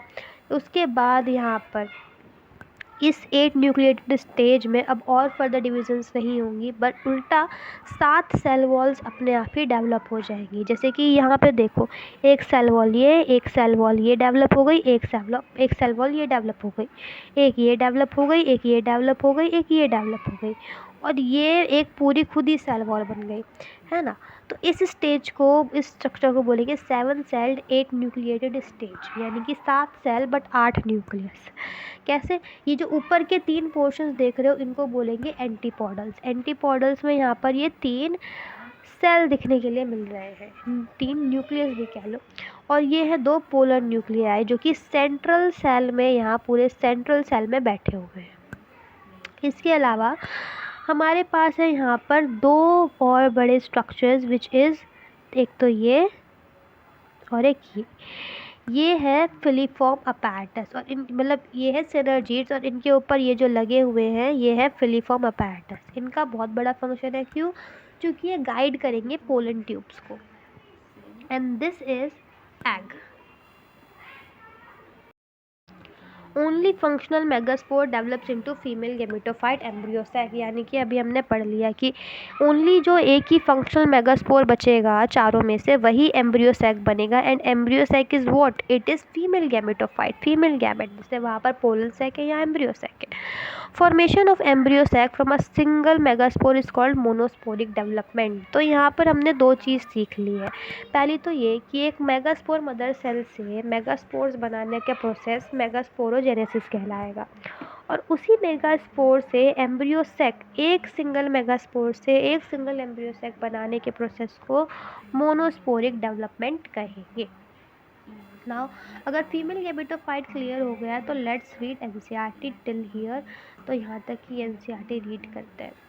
तो सबसे पहली बात तो ये दैट, एक second, okay, so the pistil megaspore, okay, तो एनसीईआरटी रीडिंग इसकी चालू करते हैं। The pistil megasporangium ovule and embryo sac, थोड़ा पेन का कलर चेंज कर लेते हैं इसका, okay. The gynoecium represents the female reproductive part of the flower, ये इंपॉर्टेंट लाइन है, highlight that. The gynoecium represent the female reproductive part of the flower. The gynoecium may consist of a single pistil, अगर single pistil है तो monocarp, okay, so it will be monocarpellary और may have more than one pistil, और अगर एक से ज़्यादा pistils है तो it will be multicarpellary. When there are more than one pistils may fuse together, और अगर मल्टीकार्पलरी है यानी एक से ज़्यादा पिस्टल्स है और वो भी अगर फ्यूज्ड है यानी ऐसे बड बना रखी है, लाइक दिस, ऐसे बड बना रखी है, तो इसको हम बोलेंगे सिनकार्पस। बट अगर बड नहीं बना रखी है, फ्यूज नहीं है, तो हम उसको बोलेंगे apocarpous. Each pistil has 3 parts. अच्छा, मैं बड बना रखी है बोलो, बट इसका मतलब ये नहीं कि तुम अगर कहीं भी कली देखो तो तुम उसे सिनकार्पस बोल दो, नो। मैं यहाँ पे ऐसे एग्जाम्पल के तौर पे समझा रही हूँ कि वो बड जैसा स्ट्रक्चर लगेगा बट वो होगा नहीं। ईच पिस्टल हैज़ 3 पार्ट्स, हर एक पिस्टल के 3 पार्ट्स होते हैं, stigma, style and ovary. Stigma जो है वो लैंडिंग प्लेटफॉर्म सर्व करेगा, एंड स्टाइल एक एलोंगेटेड स्लेंडर पार्ट है beneath the stigma. The basal bulged part of the pistil is ovary. Inside the ovary ovarian cavity यानी locule is present. The placenta is located inside the ovarian cavity. Now यहाँ पर ये पहला part clear होता है pistol का। अब हम बात करेंगे इसके सेकंड पार्ट की। यहाँ पे देख सकते हो, देखो ये रहा diagram, this is the diagram. ये है स्टिग्मा, स्टिकी स्टिग्मा, ये लंबा सा जा रहा है style, and this is ovary, okay. And ये जिस पे अटैच्ड है ये पार्ट है थैलेमस। और ये जो कंडीशन देख रहे हो, this one, this is syncarpous, syncarpous, this is syncarpous. And this one is, जो कि फ्यूज नहीं है, ये है apocarpous, this one is apocarpous and this one is syncarpous, ठीक है। और ये है हाइलम, हाइलम दिस वाला पार्ट, रुको let me take white colour, this one is hilum, ये वाला पार्ट जो है ये पूरा हाइलम है। ये है फ्यूनिकल, एंड फ्यूनिकल यहाँ पर, फ्यूनिकल ये है जहाँ पर हाइलम में और मतलब बेसिकली ये इधर ब्लेंड हो रहे हैं, ये थोड़ा में इलोंगेटेड पार्ट है। दिस इज माइक्रोपाइल, इसके ऊपर ये रहा माइक्रोपाइल एंड इसके बिल्कुल अपोजिट में ये है chalazal end. This one is embryo sac, और ये है पूरे न्यूसेलस, यहाँ पर है inner integument, this one is outer integument, okay.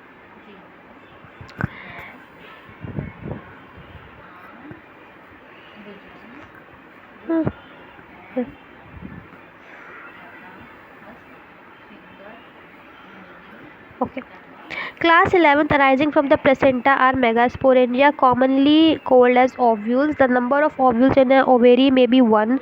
मतलब एक प्लांट में ओवेरी जो है, मतलब एक फ्लावर में ओवेरी जो है उसको हमने डिस्कस कर लिया। लाइक अगर एक पिस्टल है तो वो मोनोकार्पलरी, एक से ज़्यादा पिस्टल है तो वो मल्टीकार्पलरी होगी। बट अगर उसमें एक से ज़्यादा ओव्यूल्स है एक ओवेरी के अंदर, क्योंकि ओव्यूल के अंदर ही तो यहाँ पर ओवेरी होगी, है ना, तो वो जो ओव्यूल है वो अगर क्या कहते हैं एक से ज़्यादा है, जैसे कि वीट, पैडी, मैंगो में भी हो सकता है, और अगर मैनी भी हो सकते हैं जैसे कि पपाया, वाटरमेलन और ऑर्किड्स में होता है। अब मेगास्पोरेंजियम जिसे हम ओव्यूल बोल रहे हैं उसका स्ट्रक्चर देख लेते हैं, उसके बारे में पढ़ लेते हैं। Let us familiarize ourselves with the structure of a typical angiosperm ovule. The ovule is a small structure is attached to placenta by means of a stalk called funicle. Funicle से attached है, ऊपर देख लिया। The body of the ovule fuses with funicle in the region called hilum. This hilum represents the function junction between ovule and funicle. तो ovule और funicle के बीच में जो जंक्शन है, जहाँ जहाँ पे ये ब्लेंड हो रहा है, ये एरिया हाइलम ही है, ठीक है। ईच ओव्यूल हैज़ 1 और 2 प्रोटेक्टिव एनवलप्स जिन्हें हम इंटेग्यूमेंट्स कहते हैं। एक तो है आउटर इंटेग्यूमेंट और एक है इनर इंटेग्यूमेंट। इनर इंटेग्यूमेंट के अंदर भी आता है न्यूसेलस एंड फिर छोटी सी स्मॉल ओपनिंग जिसे हम माइक्रोपाइल बोलते हैं, और माइक्रोपाइलर एंड के बिल्कुल अपोजिट में है चैलेजल एंड, जो कि हमने ऊपर देख लिया, which represent the basal part of the ovule. Enclose within the integuments is the mass of cells जिसको हम न्यूसेलस बोलते हैं। Cells of nucellus have abundant reserve food materials, इनके पास फूड मटेरियल्स होता है।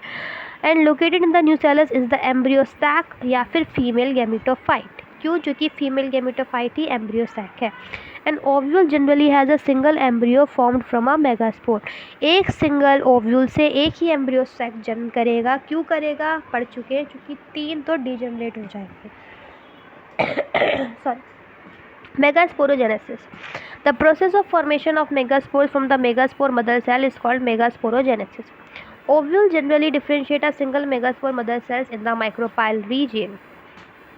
यहाँ पे डायग्राम दे रखा है कि कैसे अब एक टिपिकल एम्ब्रियो सैक मैच्योर होके बना है। तो पहले रीड कर ले, जैसे कि यहाँ पे देख सकते हो फीमेल गेमेटोफाइट का एग्जांपल है ये। This one is micropylar and ये है मेगास्पोर मदर सेल। इस मेगास्पोर मदर सेल्स में होगी मियोसिस। जब इसमें मियोसिस होगी तो ये 2 न्यूक्लिएटेड स्टेज बनेगी, फिर 4 न्यूक्लिएटेड बनेगी, फिर 8 न्यूक्लिएटेड बनेगी, फिर धीरे धीरे 7 सेल्ड बनती जाएगी और फिर हमारे पास ये 7 सेल्ड 8 न्यूक्लिएटेड स्टेज यहाँ पर आ जाएगी। It's a last cell containing dense cytoplasm and a prominent nucleus. The microspore mother cells undergoes meiotic divisions. What is the importance of MMC undergoing meiosis? Meiosis क्यों हो रही है माइक्रोस्पोर मदर सेल्स में? Meiosis results in the production of 4 megaspores. तो वो इसीलिए हो रही है क्योंकि 4 मेगास्पोर उससे बनने वाले हैं, जिसमें से 3 डिजनरेट हो जाएंगे और एक ही फंक्शन काम करेगा फंक्शनल की तरह, while the other 3 degenerate. Only the functional megaspore will develop into the female gametophyte. जो functional वाला होगा वही सिर्फ female gametophyte में बदलेगा। Embryo sac में this method of embryo sac formation from a single spore mother cells is called monosporic development. What will be the ploidy of the cells of the nucleus? अब ploidy पूछी है, यानी कि क्या ploidy होगी जो microspore mother cell से बनेंगे, सॉरी मेगास्पोर मदर सेल से जो मेगास्पोर बनेगा उसकी प्लॉइडी क्या होगी? तो देखो मेगास्पोर मदर सेल है 2n, उसमें मियोसिस वगैरह होगी तो जो बनेगा वो बनेगा हैप्लॉइड, ठीक है, वाइल द अदर 3 डिजनरेट, ठीक है। Okay, so that's all for female gametophyte. Now अब हम बात करने वाले हैं पॉलिनेशन की। सो अब हम पॉलिनेशन को पढ़ेंगे। पॉलिनेशन क्या होती है? Transfer of pollen grains which are shed from anther to the stigma of pistil is pollination. यानी कि एंथर से जो पोलन ग्रेन शेड हुए हैं उनका ट्रांसफ़र पिस्टल की स्टिग्मा तक पॉलिनेशन कहलाया जाएगा। They make use of external, अब ये अपने आप तो उड़ करके नहीं पहुंच जाएंगे, इन्हें एक एक्सटर्नल एजेंट की ज़रूरत पड़ेगी पिस्टल पे जाने के लिए। तो कुछ एक्सटर्नल एजेंट्स होते हैं जो कि पॉलिनेशन को अचीव करते हैं, जिन्हें हम अभी पढ़ेंगे। But depending on it's source pollination 3 तरीके की होती है। पहली ऑटोगैमी, दूसरी गिटोनोगैमी और फिर तीसरी जीनोगैमी। ऑटोगैमी, गिटोनोगैमी एंड फिर जीनोगैमी। एक एक करके सबको पढ़ते हैं। देखो ऑटोगैमी में क्या है? ऑटोगैमी सिर्फ बाइसेक्सुअल फ्लावर्स में ही हो सकती है, जैसे कि वियोला, ऑक्जेलिस और कैमेलिना में। इसमें क्या होगा, इसमें जो पॉलन ग्रेन है वो एंथर से स्टिग्मा में तो ट्रांसफ़र होंगे बट फ्लावर सेम ही हो, यानी कि सेम फ्लावर के एंथर स्टिग्मा में ट्रांसफ़र होंगे, तो ये ऑटोगैमी होगी। ये एक तरीके से सेल्फ पॉलिनेशन ही हो गई, यानी फ्लावर अपने आप को ही खुद ही पॉलिनेट कर रहा है ना। जैसे कि वियोला में, ऑक्जेलिस में और कैमेलिना इसके एग्जाम्पल है। अब ये ऑटोगैमी 2 तरीके से हो सकती है। पहला तो है चेस्मोगैमस और दूसरा है क्लिस्टोगैमस। चेस्मोगैमस मतलब कि या तो क्रॉस पॉलिनेशन ओपन में होगा। कहने का मतलब ये है, अभी क्रॉस पॉलिनेशन यहाँ कैसे आ गया? देखो कहने का मतलब ये है कि एक टिप फ्लावर में अपने आप ही उसी फ्लावर के एंथर के, उसी फ्लावर के स्टिग्मा में पॉलिनेशन हो जाएगी, ट्रांसफ़र हो जाएगा पॉलन ग्रेन्स का टू द स्टिग्मा। अब ये ट्रांसफ़र 2 तरीके से हो सकता है, या तो फूल पूरी तरीके से खुला हुआ हो तो उसी सेम फ्लावर के खुले हुए फूल में तुम कर दो, बट क्लिस्टोगैमस में ऐसा नहीं है। ये जो पॉलिनेशन करेंगे ये एक बड फॉर्म में करेंगे, यानी कि ये जो कली दिख रही है इसी कली में, इसी छोटी सी कली में यहाँ पर पॉलिनेशन हो जाएगी एकदम क्लोज्ड फॉर्म में। इसका तो फूल खुला हुआ है, इसका बंद है, तो इसमें बंद में ही हो जाएगी पॉलिनेशन। ओके, अब बात करेंगे गिटोनोगैमी की। गिटोनोगैमी में पोलन ग्रेन्स का ट्रांसफ़र होता है from anther to stigma, but flower same नहीं रहता, यानी एक फ्लावर के एंथर से, सॉरी एक फ्लावर का पोलन ग्रेन दूसरे फ्लावर के स्टिग्मा पे जाके लैंड करता है, बट ये प्लांट सेम ही होता है। तो कहीं ना कहीं ये भी ऑटोगैमी जैसा ही हो गया, ये भी एक तरीके का सेल्फ पॉलिनेशन ही हो गया, जो कि प्लांट अपने ही फ्लावर को कर रहा है, बस अलग ही तो है फ्लावर। सबसे अलग है जीनोगैमी। जीनोगैमी में क्या होगा, पॉलन ग्रेन्स का ट्रांसफ़र होगा एंथर से स्टिग्मा पर, बट ये दूसरे प्लांट पर, यानी एक प्लांट दूसरे प्लांट के फ्लावर तक अपना पॉलन ग्रेन पहुंचाएगा। ये है क्रॉस पॉलिनेशन। नेचर में यही अच्छा है क्योंकि इससे वेरिएशंस भी होंगी, और ये ओनली टाइप ऑफ पॉलिनेशन है जिसमें सेम जेनेटिक मटेरियल नहीं होगा। क्योंकि तुम खुद ही देखो, इसमें भी सेम प्लांट है, इसमें भी सेम प्लांट है, तो जेनेटिक मटेरियल दोनों का सेम ही तो होगा। बट इसमें प्लांट अलग है, दूसरा प्लांट भी अलग है, तो इसका जेनेटिक मटेरियल सेम नहीं होगा। ठीक है, तो पॉलिनेशन के ये 3 टाइप्स होते हैं डिपेंडिंग ऑन द सोर्स। अब बात करते हैं उन एजेंट्स ही पॉलिनेशन के जिनके थ्रू पॉलिनेशन होती है। तो देखो, ये जो एजेंट्स हैं ये 3 तरह के होते हैं, सॉरी 2 तरह के होते हैं। एक तो एबायोटिक, दूसरे बायोटिक। एबायोटिक यानी वो फैक्टर्स जो कि नॉन लिविंग है, और बायोटिक यानी वो फैक्टर्स जो कि लिविंग है। नाउ नॉन लिविंग फैक्टर्स में दोनों ही, वाटर भी और विंड भी फ्लावर को पॉलिनेट करेंगे, ये दोनों ही आएंगे इसमें। और इससे जो फ्लावर प्रोड्यूस होंगे वो नॉट कलरफुल, यानी कलरफुल नहीं होंगे, और कोई भी नेक्टर प्रोड्यूस नहीं करेंगे। नेक्टर का मतलब होता है कि ऐसी चीज़ प्रोड्यूस करना जिससे थोड़ा आपके पास इंसेक्ट्स अट्रैक्ट हो आपकी तरफ। एक चांस फैक्टर है जो कि प्लांट्स और के फ्लावर्स की बहुत ही स्मॉल प्रोपोर्शन यूज़ करते हैं। इसमें जो पॉलन ग्रेन्स प्रोड्यूस होती है वो बहुत ही ज़्यादा अमाउंट होगी, क्योंकि देखो एक चांस फैक्टर है, तो जितने ज़्यादा पॉलन ग्रेन तुम उड़ा सको तुम उतने उड़ाओगे, है ना। इसमें आता है विंड और वाटर। विंड यानी एनिमोफिली और वाटर यानी हाइड्रोफिली। तो एनिमोफिली में क्या होगा, एक ही ओवेरी होगी but number of numerous flowers of inflorescence के होंगे। ये एबायोटिक पॉलिनेटर्स में सबसे ज़्यादा कॉमन यही होता है। रिक्वायर्स, इसको चाहिए क्या होता है, पहला तो ये कि पॉलन ग्रेन जो हो लाइट हो और नॉन स्टिकी हो। लाइट होगा तो जल्दी हवा के साथ उड़ सकेगा, और एक वेल एक्सपोज स्टेमिन भी हो, क्योंकि अगर जितना बढ़िया एक्सपोज स्टेमिन होगा, अगर वो फूल के अंदर ही दबा पड़ा है, पेटल्स के अंदर ही दबा पड़ा है, तो पॉलिनेशन कैसे हो पाएगी।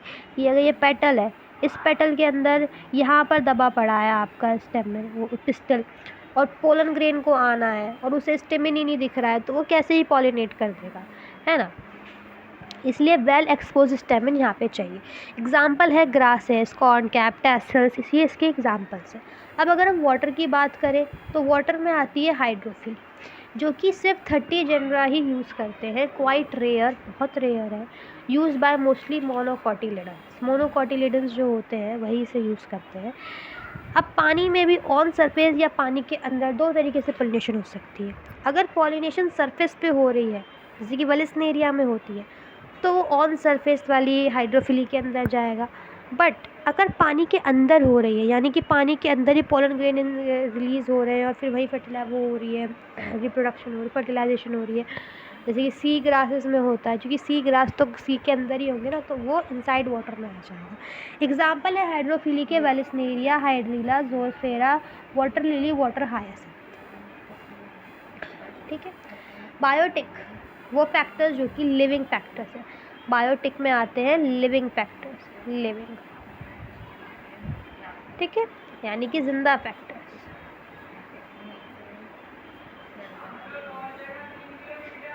लिविंग फैक्टर्स, इसको जूफिली कहेंगे। यहाँ पे एनिमल्स के द्वारा पॉलिनेशन होगी। Majority of plants used it, मतलब मेजोरिटी ऑफ प्लांट्स इसे ही यूज़ करते हैं।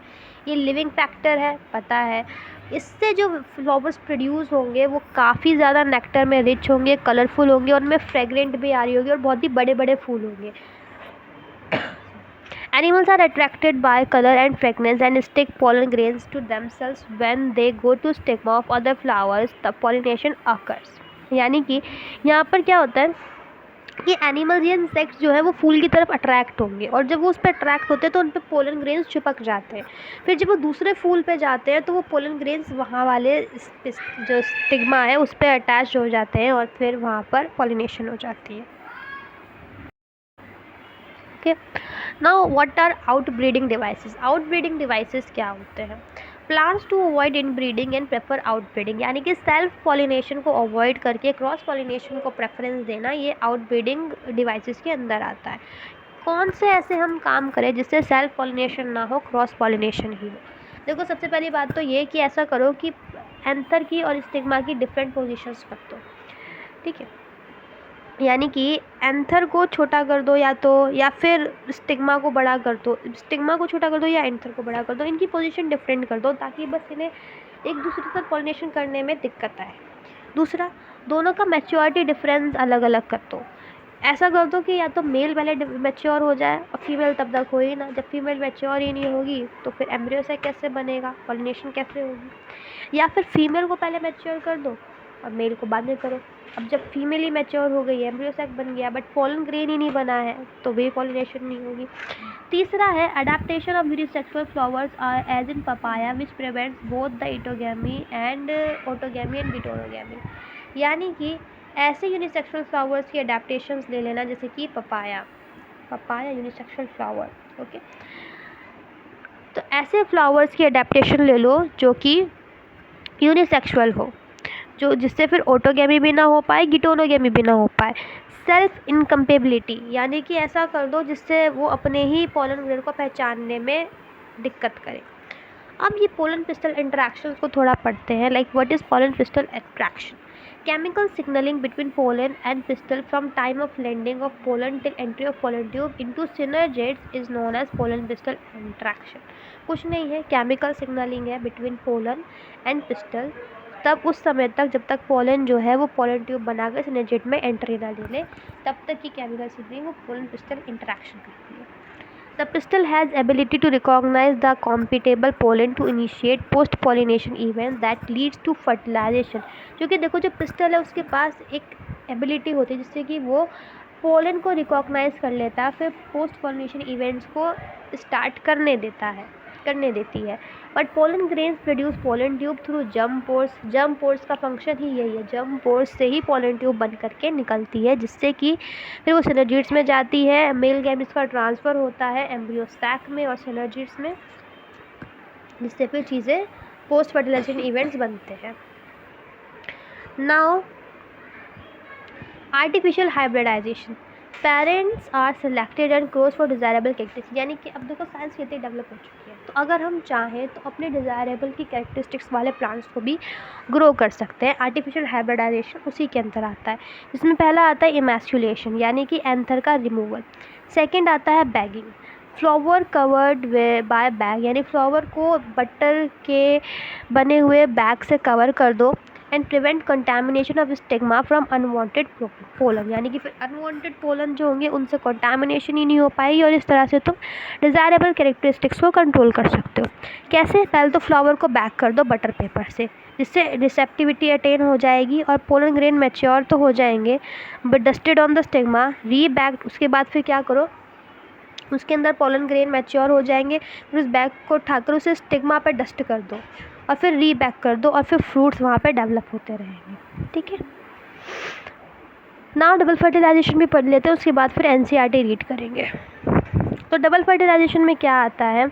After entering the one of the synergids each pollen grain releases 2 male gametes. तो हमने अभी पढ़ा, देखो सबसे पहले क्या होता है कि सबसे पहले जो मेल गैमेट है, ये देखो हमने अपना पोलन ग्रेन बनाया था तो उसमें ऐसे 2 मेल गैमेट थे ना, तो ये 2 मेल गैमेट जो हैं ये जाते हैं जब स्टिग्मा पे लैंड होते हैं, तो यहाँ से फिर ये अपनी एक ट्यूब ऐसे बनाते हैं, ये देखो ये ट्यूब बनाते हैं और फिर ये अंदर ओव्यूल में जा कर के ये सिनर्जिड से एक तो ट्यूब टकराती है और दूसरी ट्यूब टकराती है एग से, जो कि अभी हम डायग्राम में भी एक बार देखकर समझेंगे। तो वो पोलन की वो ट्यूब जो कि एक मेल गैमेट जो कि एग से जाके फ्यूज़ होगा उसे तो सिनगैमी कहेंगे, यानी कि ये तो फर्टिलाइजेशन ही है, यहाँ से तो फर्टिलाइजेशन ही हो रही है, फिर तो जायगोट ही बनेगा। बट एक मेल गैमेट ऐसा भी होगा जो कि पोलर न्यूक्लियाई से फ्यूज़ करेगा, विच इज़ ट्रिपल फ्यूज़न, जिससे फिर जो बनेगा वो होगा triploid primary endospermic nucleus pan. ऐसा ना तो डिप्लॉइड बनेगा ना हैप्लॉइड बनेगा, ट्रिप्लॉइड बनेगा। द प्राइमरी एंडोस्पर्मिक न्यूक्लियस जो है वो बाद में डेवलप करेगा एंडोस्पर्म में और फिर जायगोट डेवलप करेगा एम्ब्रियो में।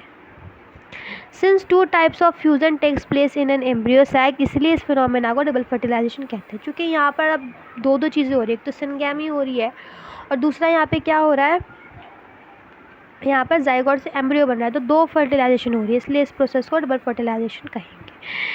नाउ हम बात करते हैं, एनसीईआरटी रीड करते हैं। Let us study about the formation of embryo sac in detail. The nucleus of the functional megaspore divides mitotically to form two nuclei which move to opposite poles, forming the two nucleate embryo sac. ये सब हम बात कर चुके हैं, pollination की बात करते हैं। यहाँ पे देख लो 8 न्यूक्लिएटेड 7 सेल स्टेज आ गई है। अब पॉलिनेशन की बात करते हैं। Pollination, in the preceding sections you have learn that the male and female gametes in flowering plants are produced in pollen grains and embryo sac. As both type of gametes are non motile, दोनों ही अपने आप move नहीं कर सकते, उन्हें move कराना पड़ेगा, इसके लिए हमें एक्सटर्नल एजेंट्स की ज़रूरत पड़ेगी, तभी फर्टिलाइजेशन हो पाएगी। तो pollination is the mechanism to achieve this objective. Transfer of pollen grains to the stigma of a pistil is termed as pollination. Flowering plants have evolved an amazing era to adaptations to achieve pollination. They make use of external agents, जिन external agents की हम बात कर चुके हैं। Kinds of pollination, अब इनके source के ऊपर अगर हम डिपेंड करें तो पॉलिनेशन तीन तरीके की होती है, which is autogamy, geitonogamy and xenogamy. Autogamy में क्या होगा, pollination is achieved with the same flower, transfer of pollen grains from the anther to the stigma of the same flower, यानी कि सेम ही प्लांट के, सेम ही flower के anther में, उसके एंथर से पॉलन ग्रेन उसी के स्टिग्मा पे जाके लैंड कर रही है। This is autogamy. In a normal flower which opens and exposes the anther and the stigma, completely autogamy is rather rare. Autogamy in such flowers requires synchrony in pollen release and the stigma respectively, and also the anthers and stigma should lie close to each other, एक दूसरे के पास होने चाहिए, तभी autogamy possible हो पाएगी, यानी self pollination हो पाएगी।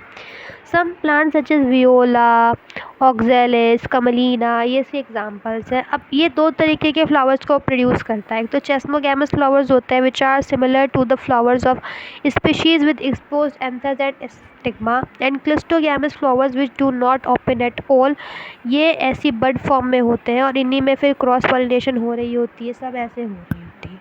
In such flowers, the anther and stigma lie close to each other. When anther dehiscence in the flower buds, pollen grains come in contact with the stigma to effect pollination. Thus, clistogamous flowers are invariably autogamous as there is no chance of cross pollination landing on the stigma. तो इधर यहाँ पे खुली हुई नहीं है ये, तो क्रॉस पॉलिनेशन तो होने से रहा, तो यहाँ पर सेल्फ पॉलिनेशन ही होगा। Do you think that cleistogamy is advantages और डिसएडवांटेजेस टू द प्लांट? अब बताओ ये एडवांटेज में है, ये डिसएडवांटेज में है? तो अगर मुझसे पूछा जाए तो ये एक तरीके का डिसएडवांटेज ही है, क्योंकि प्लांट में फिर एक ही सेम जेनेटिक मटेरियल जा रहा होगा, बट वेरिएशन होना ज़रूरी है। Second is गिटोनोगैमी।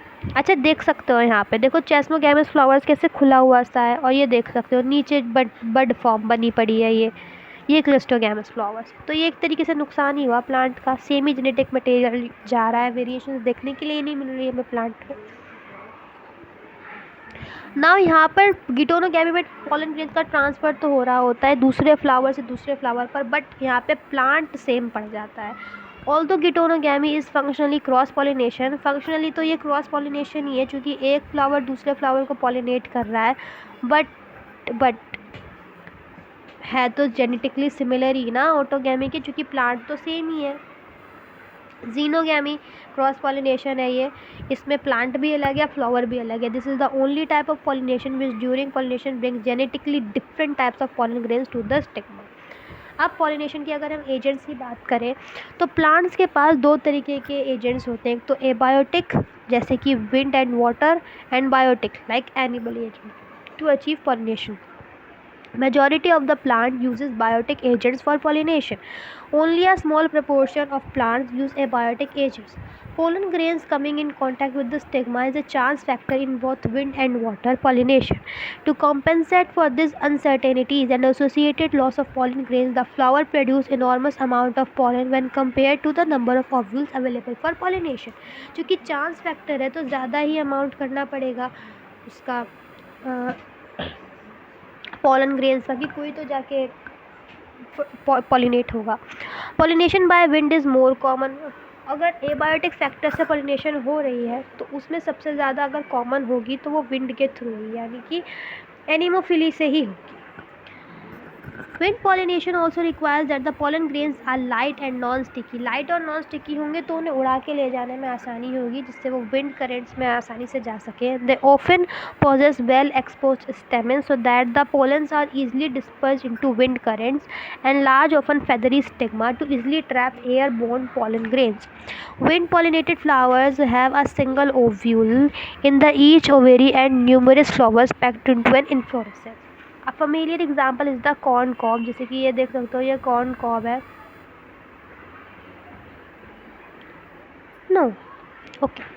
So the ears you see are nothing but the stigma and style ovary. Wind pollinating is quite common in grasses. Grasses में ज़्यादा common होगी ये चीज़.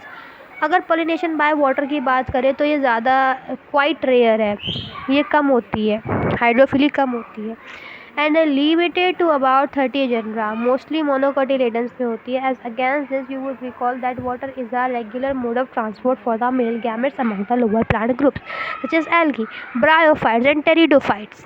It is believed that particularly for some bryophytes and pteridophytes that their distribution is limited because of the need of water for the transport of male gametes and fertilization. Some examples of water pollinated plants are Vallisneria, Hydrelia, जो कि fresh water में grow करेंगी, several marine sea grasses जैसे कि Zostera. Not all aquatic plants use water for pollination. सारे ही pollination के लिए water का इस्तेमाल नहीं करते हैं, but the majority of aquatic plants such as water hyacinth हो गई, water lily हो गई, इनके flowers जो है वो पानी के लेवल से ऊपर यानी कि सरफेस पे emerge करते हैं, और यहाँ पर जो pollination होगी वो इंसेक्ट या विंड के थ्रू ही होगी. In Vallisneria, the female flower reach the surface of water by long stalk, and the male flowers pollen grains are released on the surface of water. They are carried passively by water currents. Some of them eventually reach the female flowers and the stigma. जैसे कि यहाँ पे देख सकते हो इस वाले figure में विंड पॉलिनेटेड, ये तो विंड पॉलिनेटेड है, ठीक है, यहाँ पे देख सकते हो. Pollen grains in many such species are long, ribbon-like, and they are carried passively inside the water. Some of them reach the stigma and achieve pollination. In most of the water-pollinated species, pollen grains are protected from wetting by a mucinous covering. ठीक है. Both wind and water-pollinated flowers are not very colorful and do not produce nectar. Now, जैसे कि यहाँ पे देख सकते हो on the surface हो रही है यहाँ पर. But majority of the plants वो जूफिली यूज़ करते हैं, विच इज़ एनिमल्स की रेंज यूज़ करते हैं as a pollinating agents. Bees, butterflies, flies, beetles, wasp, ant, moth, birds, sunbirds and humming birds, ये सारे and bats are the common pollinating agents among the animals. Insects particularly bees, ये सबसे ज़्यादा dominating biotic pollinating agent है. Even larger animals such as lemur, some primates, arboreal, tree-dwelling, rodents, or even reptiles like gecko lizard and garden lizards have also been reported as pollinators in some species. Often flowers of animals pollinated plants are specially adapted for particular species of animal.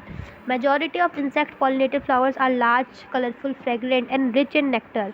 When the flowers are small, a number of flowers are clustered into the inflorescence, make them conspicuous. Animals are attracted to flowers. क्यों? क्योंकि इससे जो flowers बनते हैं उसमें nectar बहुत होता है, फ्रेगरेंस होती है, कलरफुल होते हैं, लार्ज होते हैं, इसलिए. Flowers pollinated by flies and beetles secrete फूल और फाउल ऑर्डर्स, ये नकली ऑर्डर्स का इस्तेमाल करते हैं जिससे कि ये एनिमल्स अट्रैक्ट होते हैं. To outstand animal visit, the flowers have to provide rewards to the animals. Nectar and pollen grains are the useful floral rewards.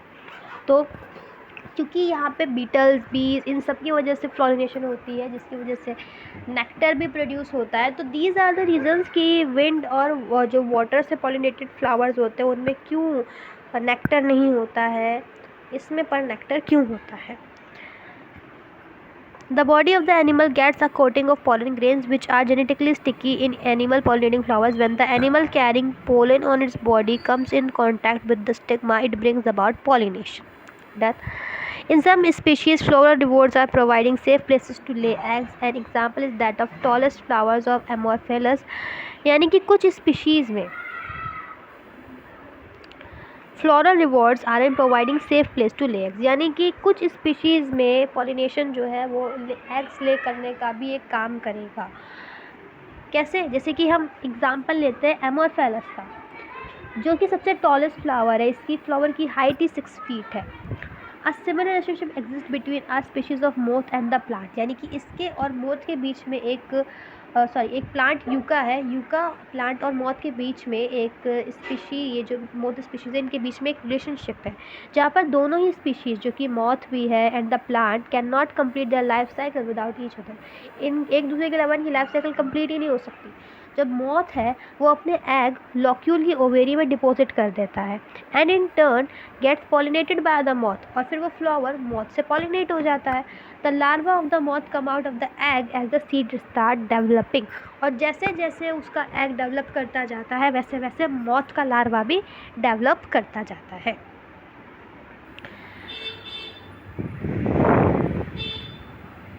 Now, outbreeding devices. Majority of flowering plants produce hermaphrodite flowers, and pollen grains are likely to come in contact within the stigma of. Okay, so why don't you observe some flowers of the following plants like ये तो activity के बारे में है। Why don't you observe some flowers of the flowering plants, यानी कि तुम इन सारे following plants के flowers को एक बार ऑब्जर्व करके देखो। Try to find out which animal visit them and whether they could be the pollinators, और ये कोशिश करो पता लगाने की कि इनमें से कौन से पॉलिनेटर्स होंगे इनको पॉलिनेट करने के लिए। And you will have to patiently observe the flowers over a few days and at different times of a day. You could also try to see, तो ये this is the activity you can do it also by your own.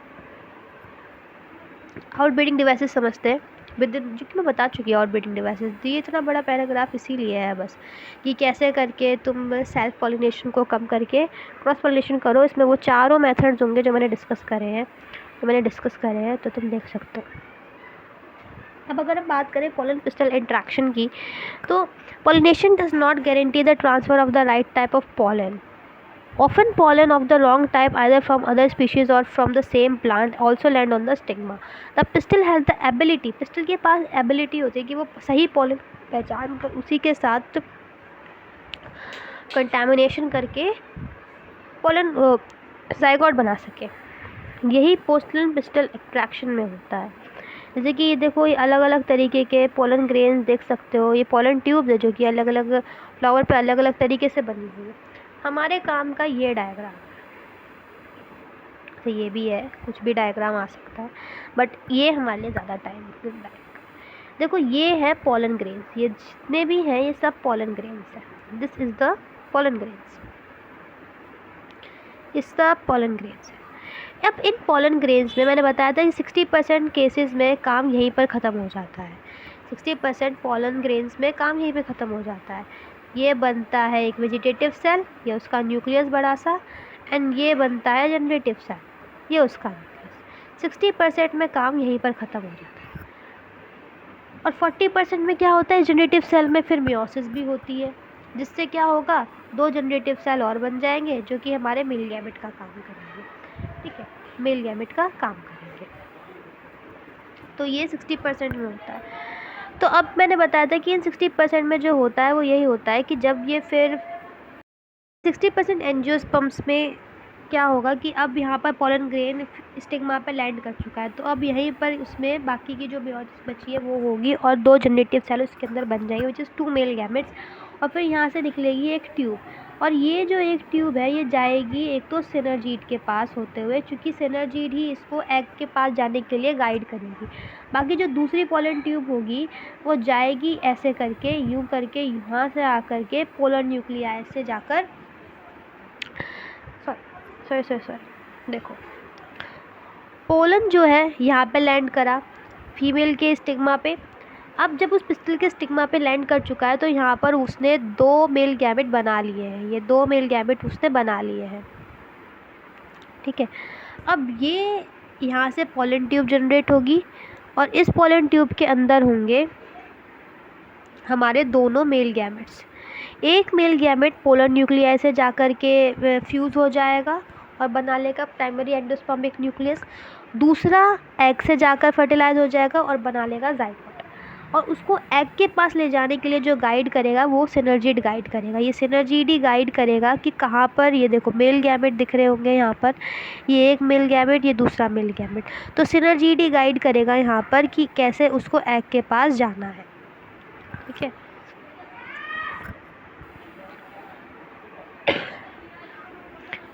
If the pollen is of the wrong type, the pistil rejects the pollen by preventing pollen germination on the stigma or the pollen tube growth in the style। ये हो चुका है, ये पूरा भी हो गया। Artificial hybridisation भी हो गया है और डबल फर्टिलाइजेशन भी मैंने समझा दिया है। देखो यहाँ पर अब क्या होगा, ये है डीजनरेटिंग सिनर्जिड्स। सिनर्जिड्स का अपना काम हो गया, उनको बस एग तक उसको गाइड करना था, कर दिया, अब वो डीजनरेट हो जाएंगी। ये बन गया है जाइगोट जो कि अब है डिप्लॉयड। ये बन गया हमारा मेल गैमेट से पोलर न्यूक्लियाई ने फ्यूज़ किया और बन गया हमारा प्राइमरी एंडोस्पर्मिक न्यूक्लियस जो कि है ट्रिप्लॉइड। और फिर यहाँ पे एंटीपोडल सेल्स भी अपने आप ही डीजनरेट हो जाएंगे। क्लियर, ये भी अपने आप डीजनरेट हो जाएंगे। अब एम्ब्रियो सैक कैसे बनेगा, देखो यहाँ पर ये जाइगोट है, ये जाइगोट का स्ट्रक्चर है, जाइगोट है, ये जाइगोट पहले तो ग्लोब्यूलर एम्ब्रियो में आएगा, फिर हार्ट शेप एम्ब्रियो बनाएगा जो कि इसका ये रहा सस्पेंसर, एंड फिर ये प्लूम इस तरीके के मैच्योर फॉर्म में आ जाएगा जो कि है हमारा प्लूम्ब्यूल। फिर ये बनेगा रेडिकल और ये दो हैं कॉटिलेडन्स। ठीक है, ये बन गया एम्ब्रियो सैक। अब बस हमें पोस्ट फर्टिलाइजेशन इवेंट्स पढ़ने हैं एंड देन हमारा चैप्टर विल बी कंप्लीटेड। तो पोस्ट फर्टिलाइजेशन इवेंट्स में क्या होगा, देखो सबसे पहले जब अब फर्टिलाइजेशन हो गई है, सिनगामी हो गई है, वो प्राइमरी एंडोस्पर्मिक न्यूक्लियस की फर्टिलाइजेशन भी हो गई है, तो अब पोस्ट फर्टिलाइजेशन इवेंट यानी कि इस चैप्टर का थर्ड पार्ट चालू होगा जिसमें अब हम देखेंगे कि अब क्या क्या रिजल्ट हमको मिलेंगे, क्या क्या बनेगा। तो पहला तो बनेगा एंडोस्पर्म। एंडोस्पर्म कहाँ से बनेगा, पेन से, जो कि प्राइमरी एंडोस्पर्मिक न्यूक्लियस है, जो एक मेल गैमेट जाकर के पोलर न्यूक्लियाई के साथ फ्यूज़ हुआ है और फिर यहाँ पर प्राइमरी एंडोस्पर्मिक न्यूक्लियस बना है जो कि ट्रिप्लॉइड है। तो इसी ट्रिप्लॉइड न्यूक्लियस एंडोस्पर्मिक न्यूक्लियस से, इसी ट्रिप्लॉइड एंडोस्पर्मिक न्यूक्लियस से बनेगा एंडोस्पर्म। तो यही प्राइमरी एंडोस्पर्मिक न्यूक्लियस जो है ये एंडोस्पर्म में ही डेवलप होगा जिसके अंदर फूड मटेरियल रिजर्व होगा। अब ये दो तरीके का हो सकता है, free nuclear and cellular type. Free nuclear यानी पूरी तरीके से फ्री होगा, जैसे कि कॉमन मेथड यही होता है जैसे कि कोकोनट वाटर। और अगर सेलुलर टाइप में डेवलप हुआ है जैसे वाइट कर्नल ऑफ कोकोनट यानी कोकोनट की वो जो वाइट मलाई है वो। और दो टाइप है इसके, non albuminous and albuminous. Non albuminous मतलब कि कम्प्लीटली यूटिलाइज, अगर जब तक सीड मैच्योर नहीं हुई है तब तक अगर न्यूक्लियस एंडोस्पर्म पूरा यूटिलाइज हो चुका है तो वो नॉन एल्ब्यूमिनस सीड के अंदर आएगा, जैसे कि पी ग्राउंड नट। एल्ब्यूमिनस मतलब कि सीड के मैच्योर होने तक भी एंडोस्पर्म का पोर्शन रहा, इट रिमेन्स, जैसे कि व्हीट, मेज एंड कैस्टर। ना एम्ब्रियो की बात करते हैं, डेवलप्स, एम्ब्रियो भी डेवलप होगा। अब जाइगोट बना तो जाइगोट एम्ब्रियो में तो डेवलप होगा। Develops at micropylar end of the embryo sac where the zygote is located. Embryogeny is the early stage of embryo development. The zygote give rise to the proembryo and subsequently to the globular, heart-shaped and mature embryo, जो कि अभी पढ़ चुके हैं कि वो zygote पहले तो ग्लोब्यूलर में बना, उसके बाद फिर वो हार्ट शेप में बना एंड देन फिर वो एक मैच्योर एम्ब्रियो बना।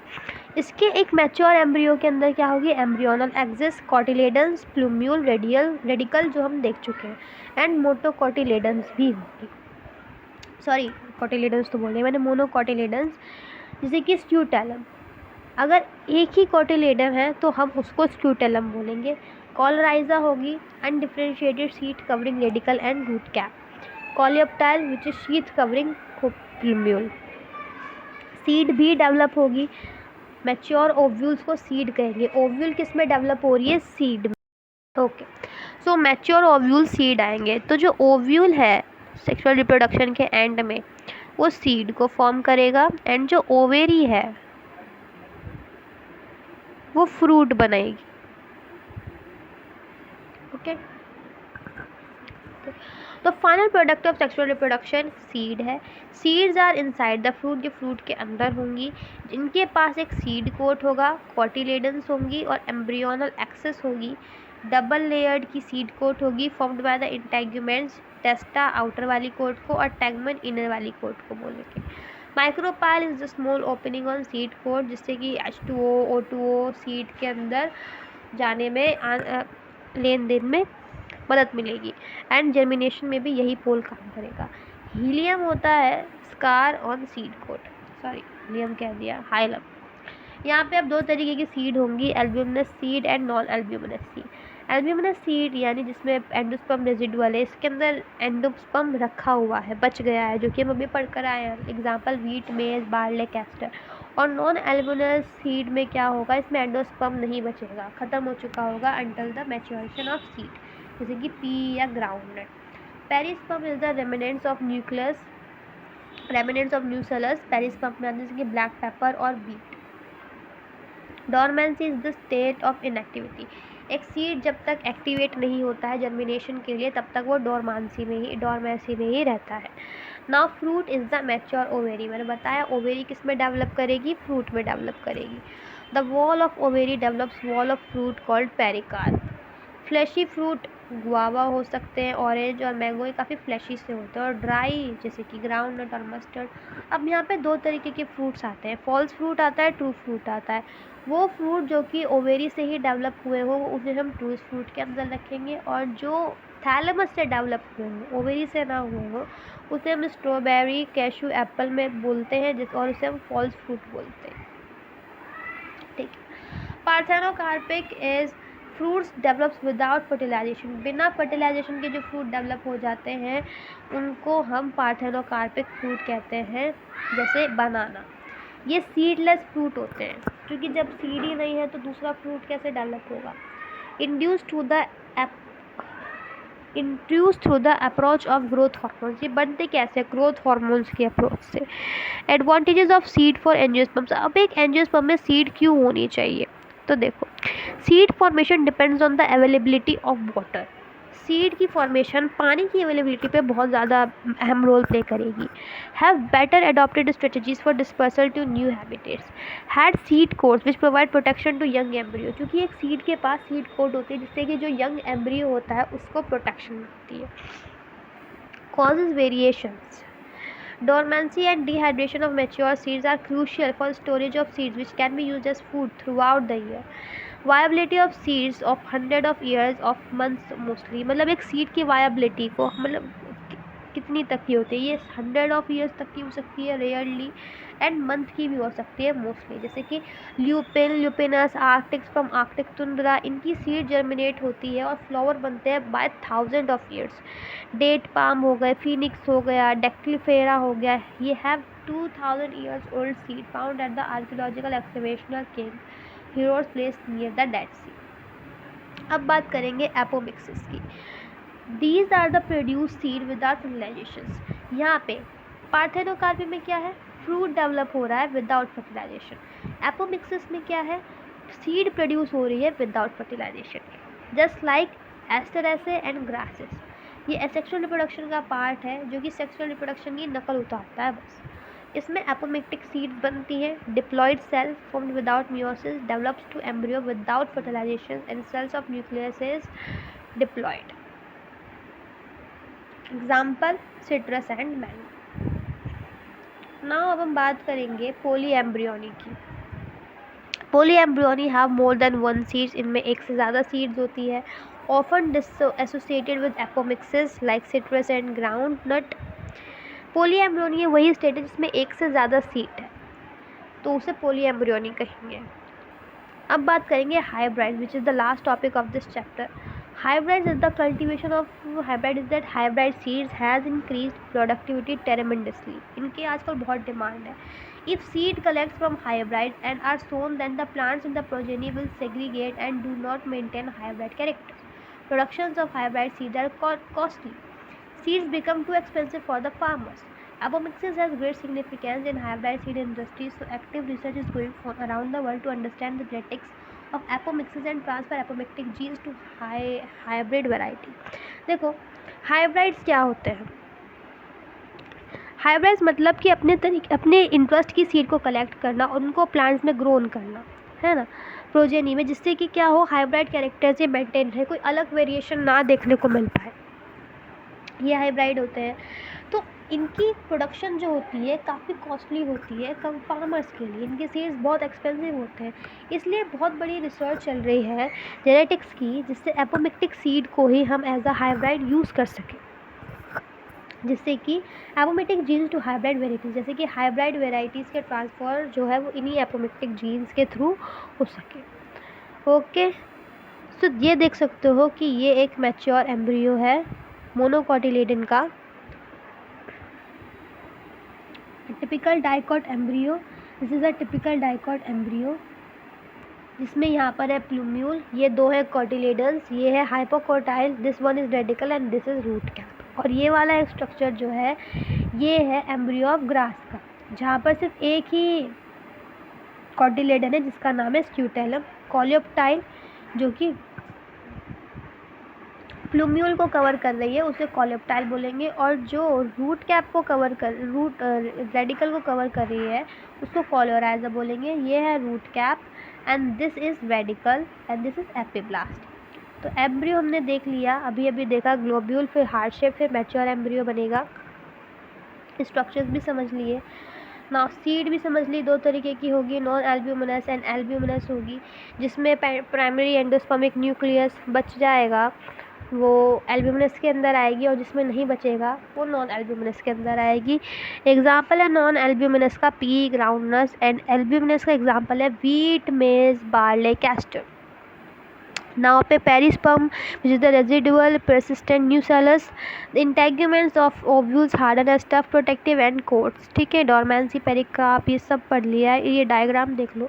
लाइक दिस इज कॉटिलेडन, ये 2 कॉटिलेडन्स है, this is micropyle and this is hypocotyl.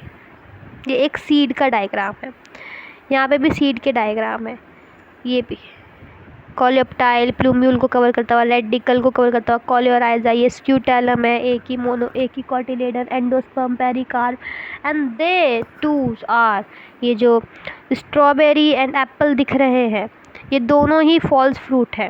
क्यों? क्योंकि ये थैलेमस से डेवलप हो रहे हैं, ये थैलेमस है इनका पूरा पार्ट, हम जो खाते हैं वो थैलेमस ही है, ये भी थैलेमस है, थैलेमस एंड थैलेमस, ठीक। और इनके अंदर ये रही seed. Now parthenocarpic fruits are वो फ्रूट जो कि बिना फर्टिलाइजेशन के डेवलप होंगे, ऐसे फ्रूट्स को हम पार्थेनोकार्पिक बोलते हैं। इनका एक बढ़िया सा एग्जांपल है बनाना, क्योंकि इनके पास सीड भी नहीं होती। आपने कभी बनाना की सीड देखी है? नहीं ना, तो बस तो ये ग्रो ही करते हैं बाय द अप्रोच या application of growth hormones, and such fruits are seedless. Seeds offer several advantages to angiosperm. Firstly, seed reproductive processes such as pollination and fertilization are independent of water. Seed formation is more dependable. ये भी हो गया पूरा, apomixis and poli embryony भी हो गया है पूरा। So in short this chapter is done. ये यहाँ पे पोली एम्ब्रियोनी, एक से ज़्यादा अगर ओवेरीज हो तो वो पोली एम्ब्रियोनी होगी। So in short chapter is done. So if you like this video give it a big thumbs up, और अगर कोई डाउट हो देन कमेंट कि क्या डाउट रह गया था, and follow the channel, subscribe कर लो इसे, एंड नेक्स्ट बता देना चैप्टर कौन सा बनाना।